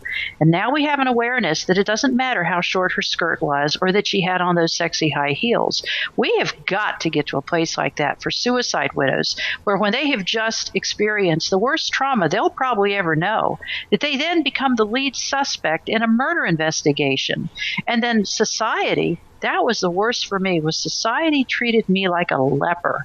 People thought it was spreading. And when we had the closed casket visitation for my dead husband, and you see all these happily married couples waddle past your husband's closed casket, squeezing each other a little tighter as they stroll past the casket. And then when they get up to you, they say, "If anything happened to Robbie, I'd just lay down and die." And I want to say, "Oh, F you very much. And by the way, I guess I didn't love him enough if I haven't died already." People say the most outlandish things. If you could lay down and die because your husband did this, I'd be dead 20,000 times over. But we're biologically hardwired to survive for reasons I don't completely understand. But yeah, society treats us very, very badly. Suicide truly is a death like no other. And we have got to find a way in our so-called 21st century enlightened society to deal with these people who are the victims of suicide. And I don't like casting myself as a victim, but we get treated very, very badly from society, by law enforcement. People don't know what to do with us, and they are literally afraid that this may be catching. So that if I could do anything, I'd create an organization that when a suicide widow is first, when this happens, she has an advocate. maybe an advocate in the legal system, maybe an advocate in law enforcement who sits down and says, okay, she's in shock. We're going to wait to question her until after you do your preliminary investigation. Or just to have somebody there and say, you don't have to answer that question. There's got to be a way to create an advocacy system for somebody who's just seen their husband in these conditions. Yeah, we have a group that works with us. They're volunteers called Victim Services. And when I go to a suicide and it's a family member, Victim Services are offered, because Victim Services can deal with the triggers. They can deal with the paperwork, and they can help, deal with, literally, let's get down to it. You can deal with body removal. Who's going to clean it up? Yeah, who's going to clean it up? In America, you clean up the stuff, which is unconscionable. What? Seriously? Oh, hell yes. We actually my neighbors, actually, that's what they used to do. It was a young couple, and they would, that was their job. You'd call them up and they'd come in and clean everything up. Yeah, not here. You're on your own. You got to hire a biohazard company to come in and, wipe the brains off the wall. And I guess I shouldn't be that graphic. The other thing that happened is about, I don't know, again, paperwork. 5-6 weeks out, the police call me and they say, we're ready to release the personal property from the investigation. Do you want the gun back? And I'm like, are you effing kidding me? Do I want the gun back? But anyway, I did get his wedding ring and his cell phone and his, something else, keys back. And I knew I was in trouble when they handed it to me in a biohazard bag. And let's just say Milton got handed that one and told to clean it up, because that was covered in, let's just say, the remnants of his last moments. Yeah, and that's, oh man, it's like there's a number of rules like in policing here that they're a little bit different where you live because you have different jurisdictions and things. But like, we're not even allowed to phone up somebody and tell them that their loved one is dead. You have to go there in person. I think that's much better. Much better. And if you're in a small town, you have to take get a hold of their friend, neighbor, find out if they go to church, grab their pastor or their minister or their rabbi, whatever, see if they'll come with us, what kind of support. We'll have Victim Services come, because I do the NOK. It's the worst. If people say, oh, it's the worst job you've ever had as a policeman, I said, it's NOK, notification of next of kin. Oh, wow. And I'll tell you, here's one that I did once. There was a fellow who had worked on an oil seismic crew up in the Northwest Territories, and he was up there and he'd have a few drinks the night before work, and he got into a truck and drove off, and the next day they didn't find him. They didn't know where he went, and they found the truck completely burnt out, and there were human remains on the back seat. Oh, so you're thinking it's him, but you can't prove it without his dental records. So I had to go, 1,000 miles south of there. I had to go to this small town where I worked in and go to his mother and ask her for the name of his dentist so we could get maybe his last x-ray, so we could send, so it's not really, it's not like, hey, your son's dead. It's, your son could be dead. So I got lucky with this lady. She's an elderly lady, lived in a trailer park that was kind of run by her church group. And it's beautiful homes on little hills and stuff. It was a great place to live. And I got there, and I was pretty new at the job. Probably had about 5 years on the job. Not even that many. 2.5 years at the job. And hated doing notifications of next of kin. And I knocked on the door, and she looked at me, and I was nervous. And she said, "Oh dear, come in, have a tea." And she sat me down and she said, "Are you okay?" And she went through trying to calm me down. And the pastor eventually came over and we sat there, and I said, "Look, this is what I've got. And do you have any family around?" She goes, "Oh, my husband's dead, and my other son, I have 2 sons, and one was killed in a car accident." And so I was like, "Oh, crap." So here I go. I said, "This is what I have." And I told her, obviously you tell her the truth, we get it out quick. This is what we found. And she said, "Oh, I see. Well, let me look for the dentist." And she gives me the dentist information, and she now fills up my tea again because she wants me to talk and hang her out because she was worried about me. And I was like, oh, "Good Lord!" Oh, wow. And in hindsight, I'm thinking, yeah, she walked me through that one. But unfortunately, it was her son that died. He had got high centered on a stump off road and left the engine running because it was a bit chilly, and he hopped in the back seat to sleep.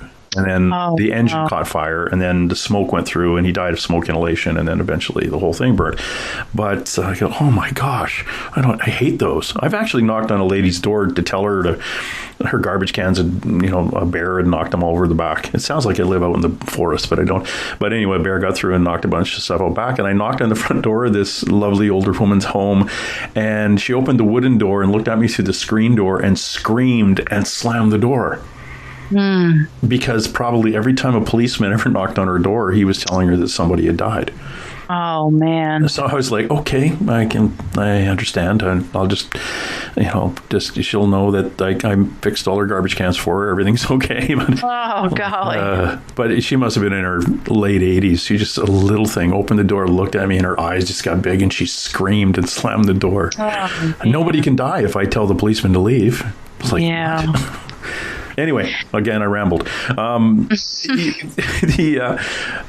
You've obviously learned a lot about dealing with suicide through your group and your own experiences.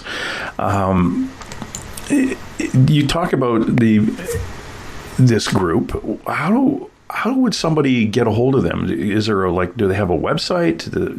Well, I'm actually a member of, I tried a few in-person groups, like suicide support groups. And of course, this was before COVID, but I tried a few of those groups, and boy, they were not my thing. I know at one of the groups, a woman said, everyone gets turned to talk. This woman in her 60s or 70s, she said, my son would still be alive if he hadn't married that woman.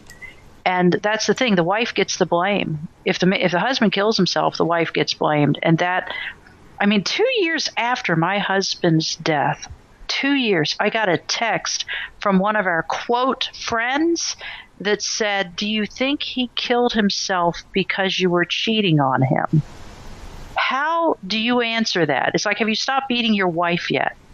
I did not cheat on my husband. We were not estranged. I thought we had a solid marriage. But my point is, there's got to be a reason. He did this for a reason. Not necessarily, and if there was a reason, it has nothing to do with his wife or his kids or his mother-in-law. I mean, it's grasping at straws to say, well, my friend wouldn't have done this without a reason. So the in-person groups I did not have a good time with. I found a group on Facebook of suicide widows, and those women, and by the way, aging in age from probably 20-something to 80-something, they saved my life. Because when I'd go on and I'd say, I haven't read a book in 3 years, it's just words jumbled together, 12 people would comment and say, me too. I thought I was the only one. When I would say, a member of my own family just blamed me for my husband's death, it broke my heart. A dozen women would come back again. Oh yeah. It's not just his family that disowns you. It's your own family that sometimes a member of your own family will do that. So finding out that all this was absolutely typical was an enormous relief, just enormous. So it's on Facebook, and there's a number of suicides, we're known as suicide survivors, which I know seems like a curious nomenclature, but if you go into Facebook and look for a group like that, they saved me. They literally saved me. So somebody who's struggling with this, I would say that for me, that was the great blessing. In the suicide support groups, it's hard for me, certainly. It was hard to find people who lost their spouses. It was overwhelmingly people who'd had a child lost to suicide. Not so many folks there dealing with a spouse. And then I did go to one group. This didn't end well for me. I went to one group in the Midwest here where I'm living, and it was Suicide Awareness Day or something. And I walked in, and the facilitator stops me at the front, and she said, we're lighting a candle for all of our loved ones that have gone. What was your loved one's name? we'd like to light a candle for him. And I said, that son of a bitch doesn't deserve a candle. I don't want a stinking candle. And she said, ma'am, are you sure? I said, hell yes, I'm sure that son of a bitch does not deserve a candle. Do you want me to say it louder for the crowd? And anyway, like I said, that didn't really go well for me. How dare you be honest?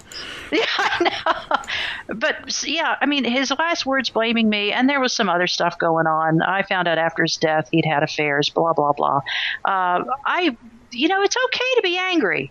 I guess that's my number one advice. Everyone says, you can't heal until you forgive.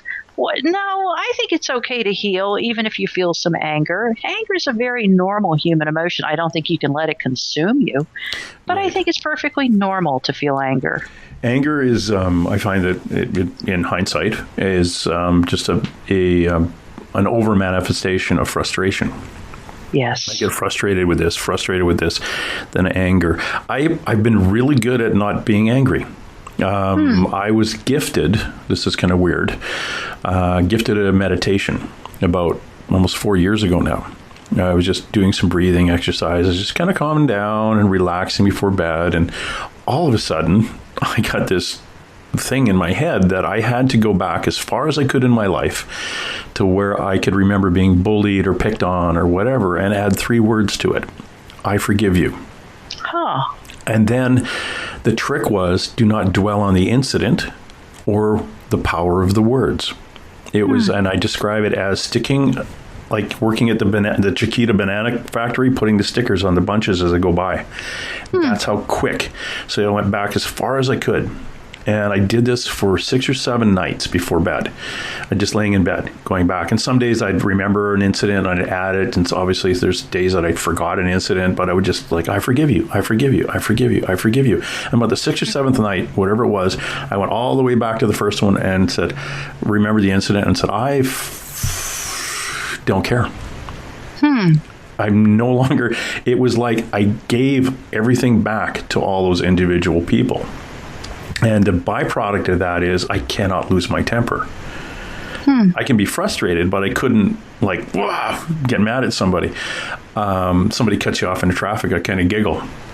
I can't do it because I think, and this is another way to describe it, is all the times I was bullied, picked on, somebody did something terrible to me growing up or any time in my life, it was like that was the energy that I drew upon to be angry.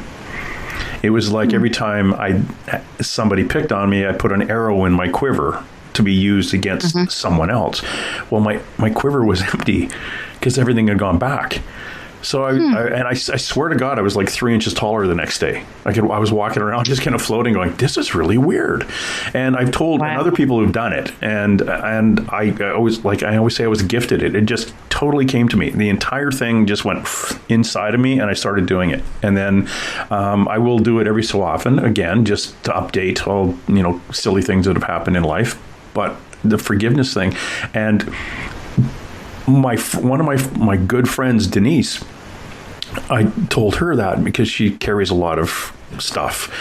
And she says, well, I can't. I can do everything but one, because she had found her mother after her mother was murdered. And she had come across her. And she sat through the trial of the murderer and everything. And when he was convicted, he just turned and smiled at her. And she cannot get her head around that, to forgive that person. Yeah. Which, that's totally makes sense. There's no way you're going to ever get that out of your human head, seeing the fellow who killed your mother and you found her body. Just looking at him smiling at you on the date that he was convicted. That is a hill that she's not going to be able to climb in this life. Yeah. And I respect that. But, use it on all the other ones when the guy cuts you off in traffic. But the 3 words, all religions have forgiveness in them. And it's not dwelling on the incident or the power of the words. It's literally a sticker. I forgive you, move on. I forgive you, move on. And I'm not saying that it'll work for you, because you are you and you will know these things. But it's just one of those, just one of those things that worked for me. Well, that is a powerful story. When I first came back from my heavenly encounter, I was forgiving everybody for everything very quickly, and it kind of fades. And I've heard that's not uncommon. And one of the great talk about frustrations. One of the frustrations is I don't want it to fade.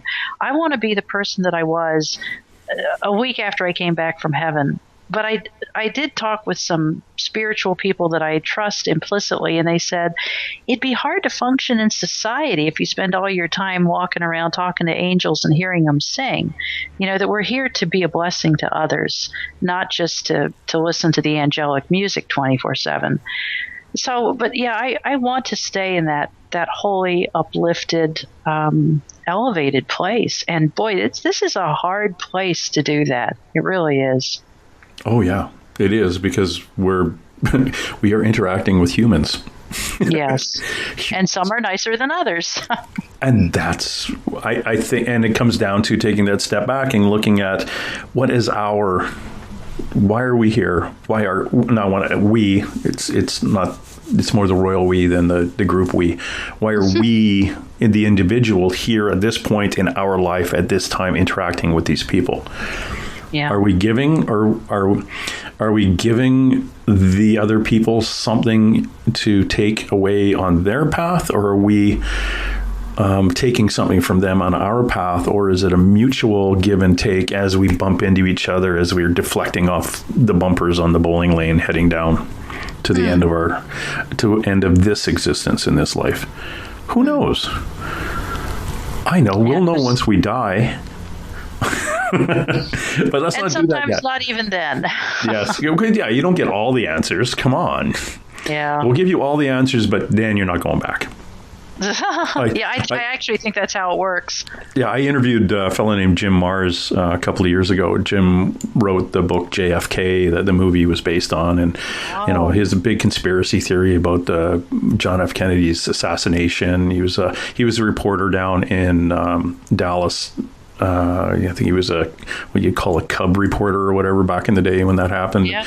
And he was all into conspiracies and UFOs and things. And when I heard that he passed, I think 2 years ago, of a heart attack, I thought, oh, that's sad. And then I kind of smiled and I thought, okay, now he knows.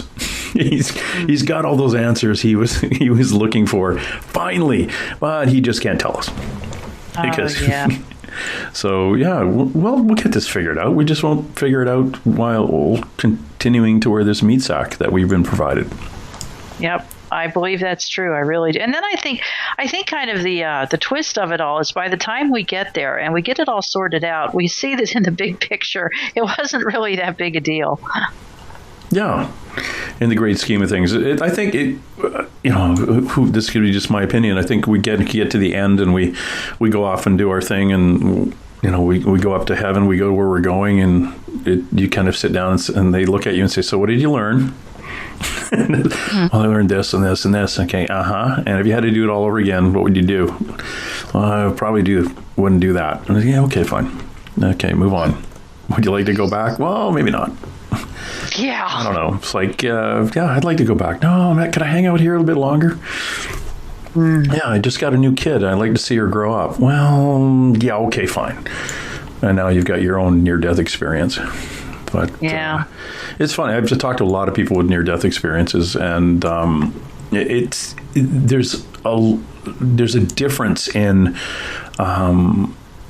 their experience, the things that they see, the perceptions of God and Jesus, or light and heaven and darkness and tunnels and orbs and things. But it all comes down to the feeling as opposed to the visual. The feelings are all the same, but the visuals can be different. That's very interesting. I never thought of it in that context. But yeah, we all have different experiences, but we all talk about peace, joy, and love. Mm-hmm.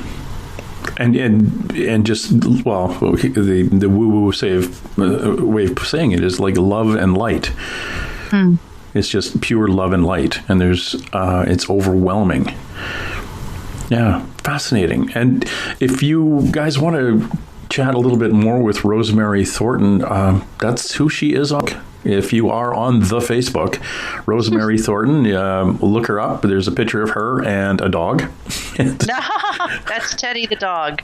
Teddy is running in a grassy field behind her on her Facebook page.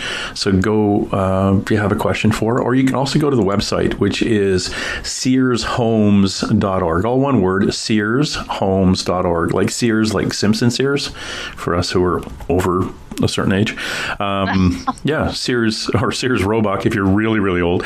But yeah, Sears Homes, because that's what Rosemary used to do. She is a wonderful you're a wonderful people. You're a wonderful person who, for about multiple years, 20 years. Yeah, wrote books about the houses that Sears built. Yeah, it's fascinating, that kind of cool thing about those old houses. Hey, as an empathic kind of person, before all this, I'm going to throw you under the bus here. Have you ever seen a ghost? Yes, I believe I have. The shadows in your room when you were little? I have had... when people pass, they come to say goodbye to me. So yeah, it's mainly family members on their way out, stop in to say bye. I mean, it happens so much that when it happens, I just make notes. Because one of the fascinating things that happened to me during this NDE, or I prefer to call it my temporary death experience, I wasn't near death. I had a memory return to me while I'm floating in the blackness. I had this memory come to me that I had been here before in this time. In this framework of memory. And the angels told me, they said, you remember the story your mom told you about you were given up for dead as an infant? It turns out you weren't almost dead. We sent you back then too. And I was like, wow, that explains so much about my life, that I was always the weirdo, the oddball, the one who could see the angels. And so that actually...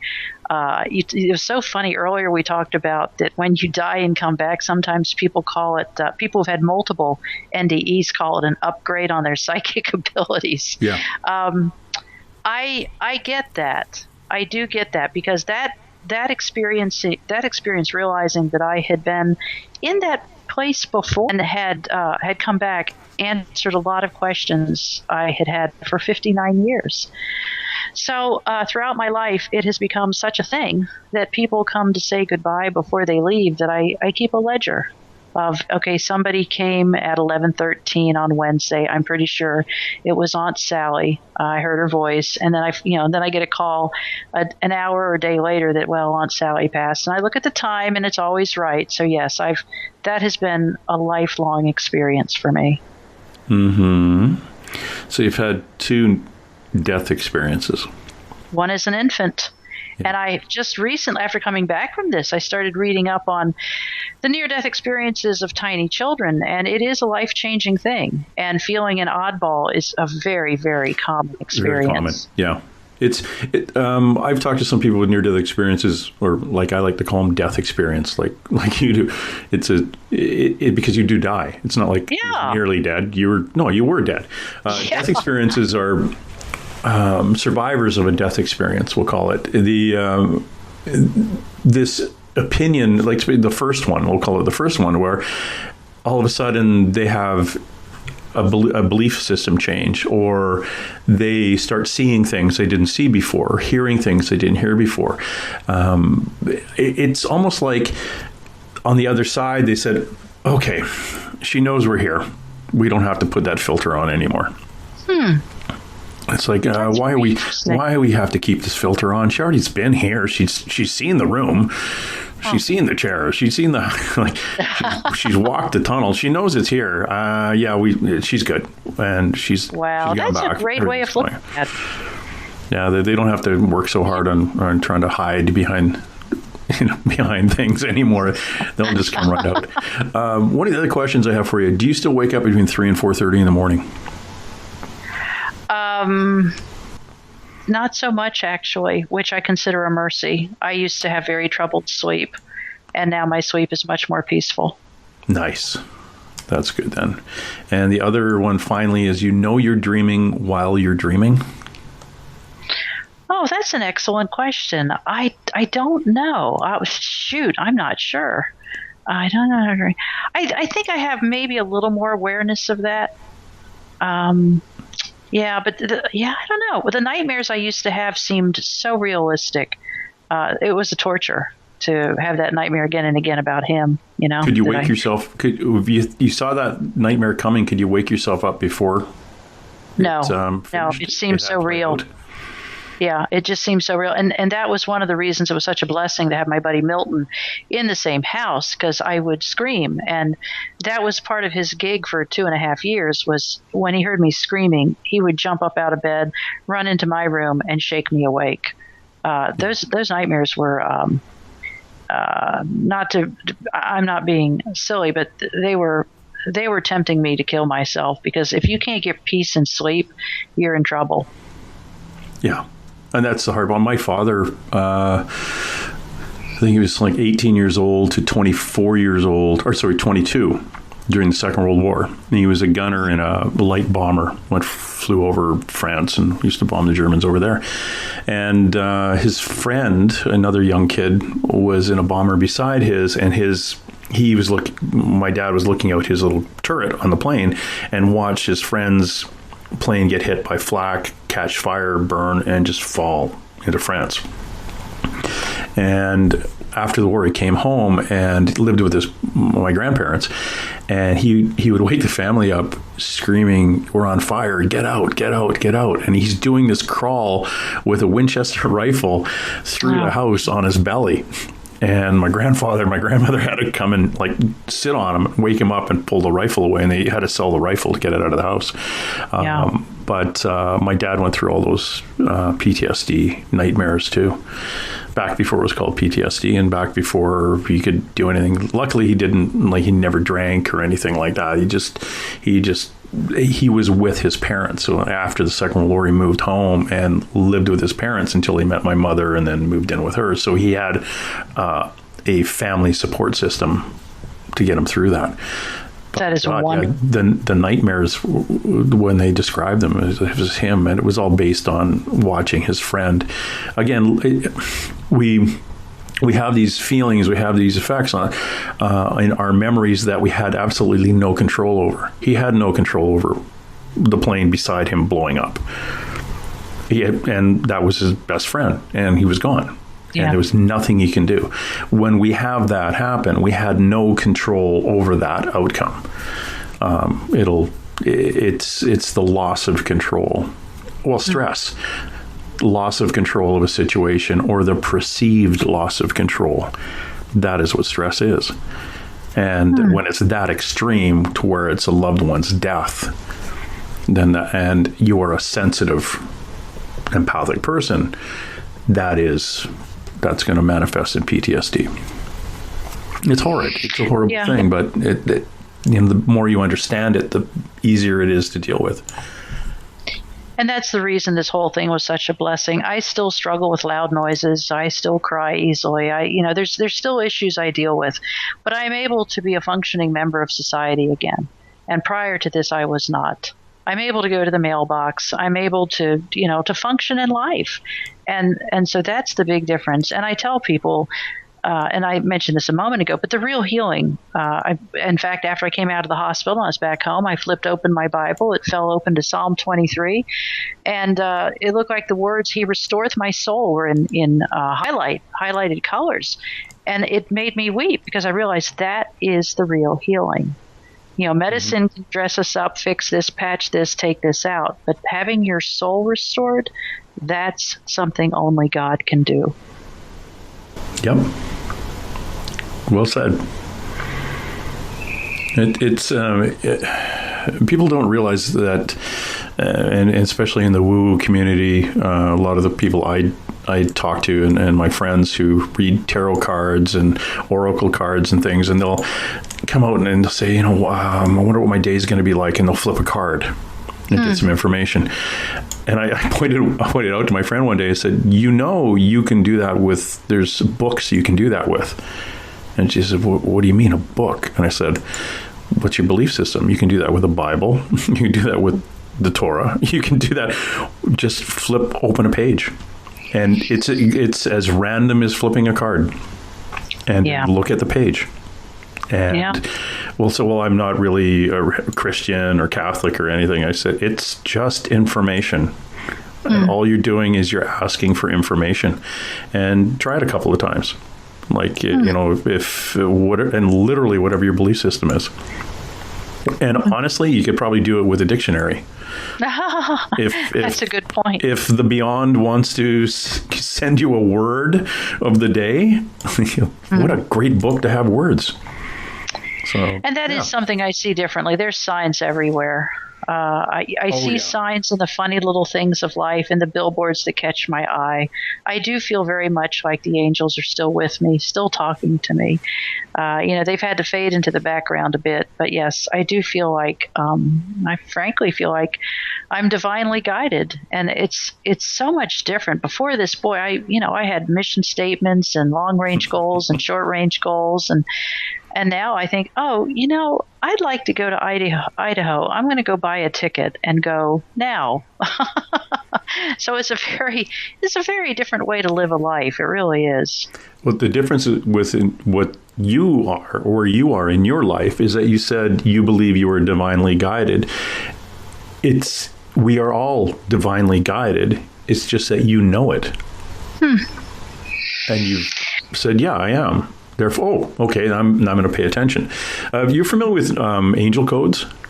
I am not. Seeing, waking up in the middle of the night, and why do I wake up at 3:33 every morning, or 5:55? Or I've been seeing these license plates with 222 on them all the time. Those are angel codes. Huh. And if you get a repetition of a number like that, Google angel code 222 555 444, and you get a little angelic reading. So those are little ways with the an angel lightly tapping you on the head. Oh, that sounds fun. I'd never heard of that before. Yeah, so just, and now that I've said it, it's like saying, okay, we're going to be looking for Volkswagens on this drive to Harrisburg today. Then you'll see Volkswagens everywhere. Huh. So pay attention that now that I've said, look for numbers that like 222, 222. You may see 222 in the next 10 minutes, and then you'll see a 444 and a 55. You look for the repetition of the three numbers, like seeing 222 7 times a day, as opposed to seeing it twice. Yeah. That would be a kind of a hit on the head with a angelic flower. But it doesn't mean we're going to see them all the time. It's only when they're trying to pass information on. But the other thing is, you're connected a little bit higher than most people. You may just get the message. You may just get them standing at the foot of your bed, kicking it, saying, it's time to buy a lottery ticket, or don't buy lottery tickets, you're not going to win. No, I have had more than once been awakened with a very obscure Bible verse, and they don't read it to me. They just say, like one the other day was, what was it? Isaiah 35.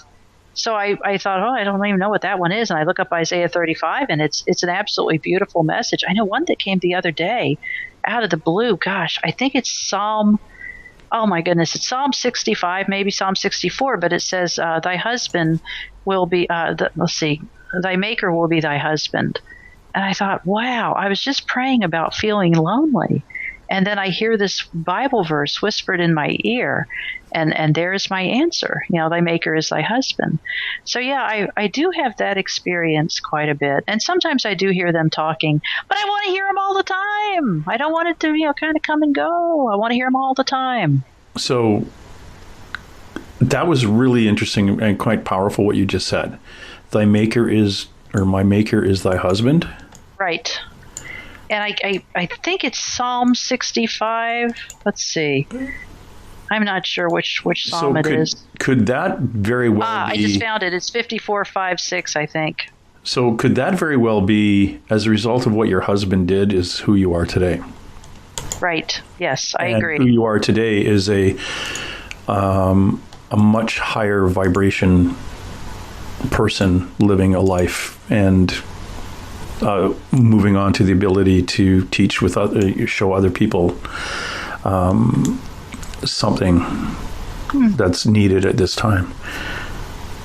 And again, I hope so. Referring to your book that hopefully will be coming out Before COVID kills us all. No, yeah. Before Christmas. Yeah, actually, we should Before talk about Christmas, that briefly. The title, which the angels gave to me, was Remembering the Light, How Dying Saved My Life. Remembering the Light, How Dying Saved My Life. That is very cool. Isn't that a great title? Yeah. Yeah. Because dying did save my life. It really did. I have no doubt. I was relying on nothing but human willpower to not end my life, even 2.5 years out. And frankly, I was running out of road. I really was. I was losing the ability to fight off the devilish whispers. Interesting. Yeah, it's funny how they and when they step in, they being angels, they being the other side, will step in. And I don't mean funny, haha. I mean, it's just interesting how, in talking to people who've had experiences with angelic beings, whether they die or not, where they are in their lives and how that, again, bumper on the little kid's bowling lane sends them off on a different trajectory into another path, or onto the path maybe that they were supposed to be on at the beginning. I always say negative things, and again, we get these discussions. Well, if there's a God, why would a 1-year-old die of cancer? Right. Or that kind of thing. And I've really kind of, I freak a lot of people out over this, but I investigated at one point a serial killer who was the largest serial killer in Canada here. And as a result of the number of women that he had murdered horrifically, a national inquiry was launched into murdered and missing women, Aboriginal women in Canada. And what fell from that inquiry changed the way things were investigated and researched, and mental health was provided to various socioeconomic groups and support and things. So how many people would have had to die before an actual national inquiry was done? Was it like 5 people, 6 people, 7 people? No, it was this much. So my belief system kicks in saying, well, those women came into this life knowing that this is where they were going to they were going to give their lives at this time for the safety and greater good of hundreds of thousands of people to come after, because their sacrifice changed laws nationally. And I also talked about it in the COVID deaths, when people started dying of COVID, which actually resulted in the planet shutting down. And, yeah, it did. And when the planet shut down, we talk about here in where I live, we had 2 different bird species that haven't been in this area for 100 years come back because they'd always bypassed this area because of the pollution. But they were coming back now, and animals were moving back into, they're like lower down, closer to where we live. Well, look what happened in Venice. The canals cleared up where you could see down to the bottom, and dolphins were coming back, or porpoise were coming back into them. That hasn't happened in, almost a century. But within a 90-day period, the earth itself cleaned and cleansed to a point that hasn't been, like I was telling people, get outside and go for a walk. The air hasn't been this fresh for 100 years. So how many people had to die before the switch is gone? So did they come into this lifetime and say, okay, I will do this in my life, in your Akashic records or whatever those are. This is what I'm going to do. Oh, and I volunteer to check out when I'm 75 in a nursing home in Italy.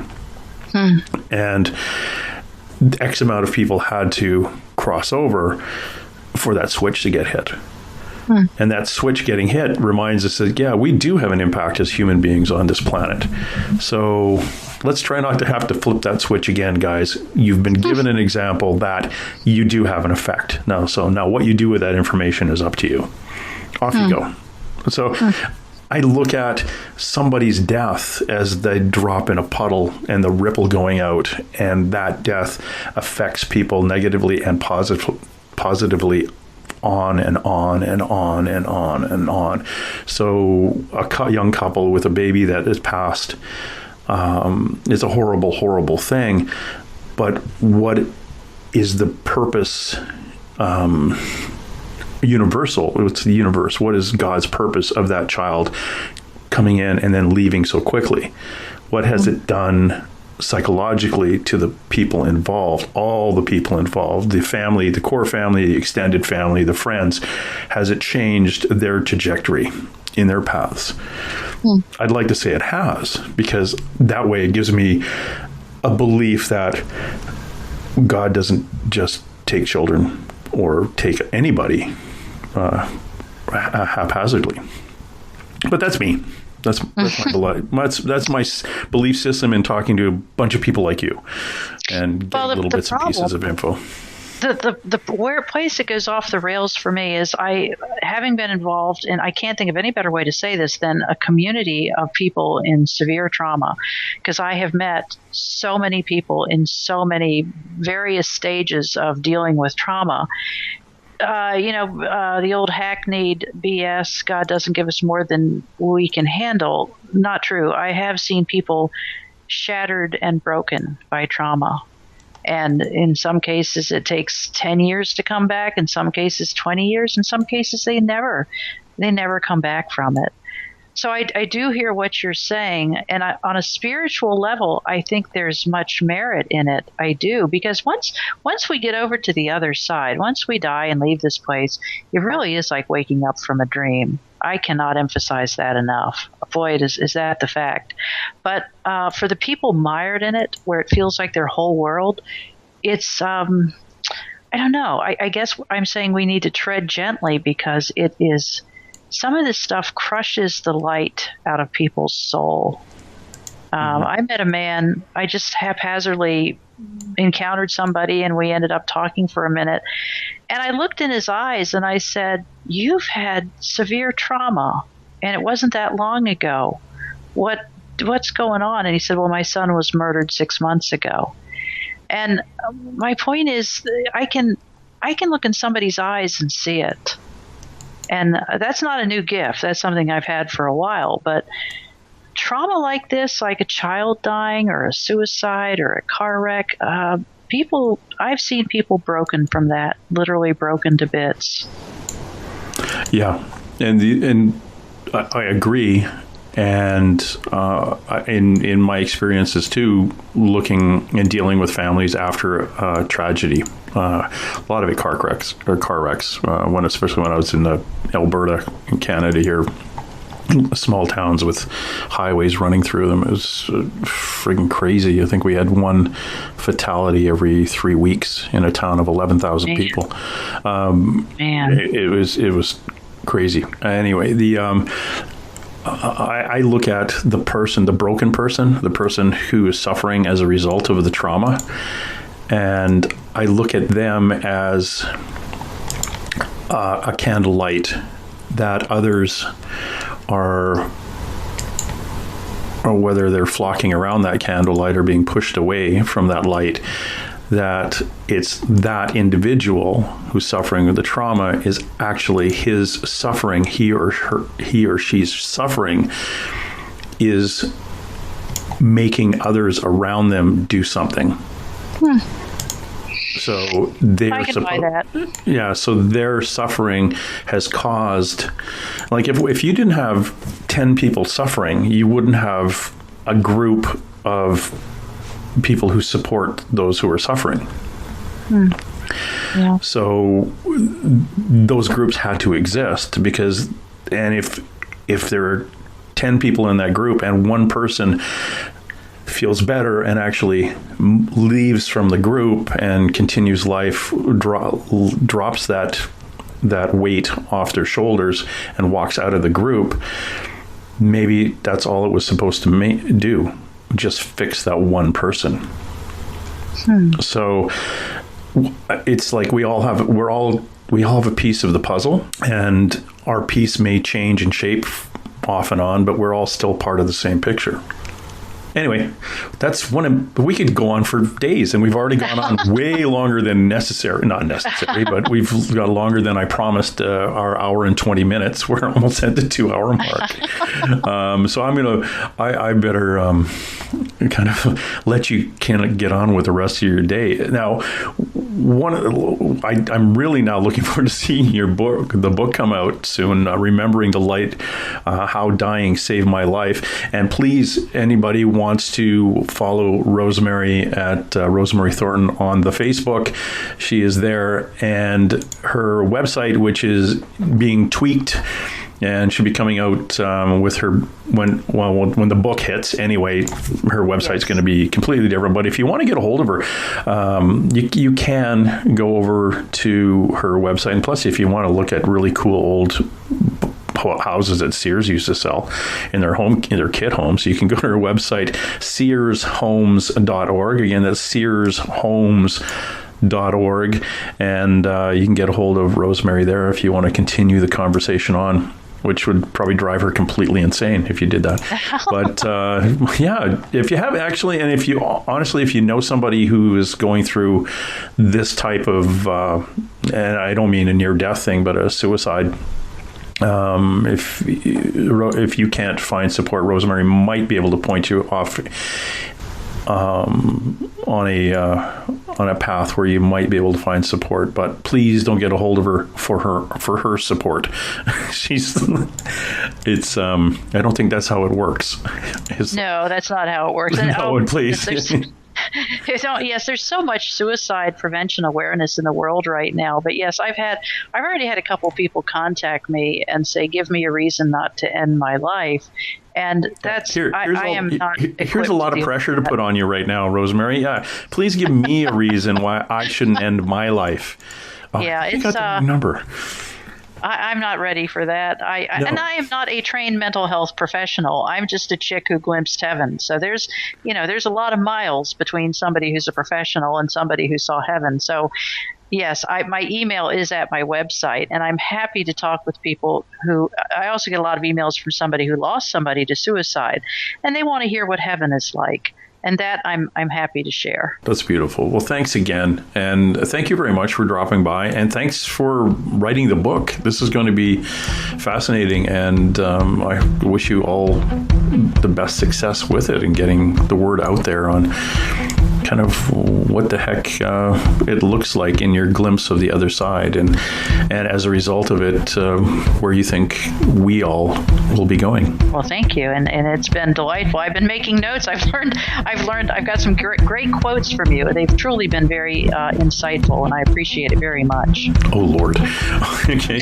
You have a wonderful day, and we'll talk again soon when your book comes out. Thank you so much. Watching you while you sleep all alone. All right, that's it. Let's roll. And hey.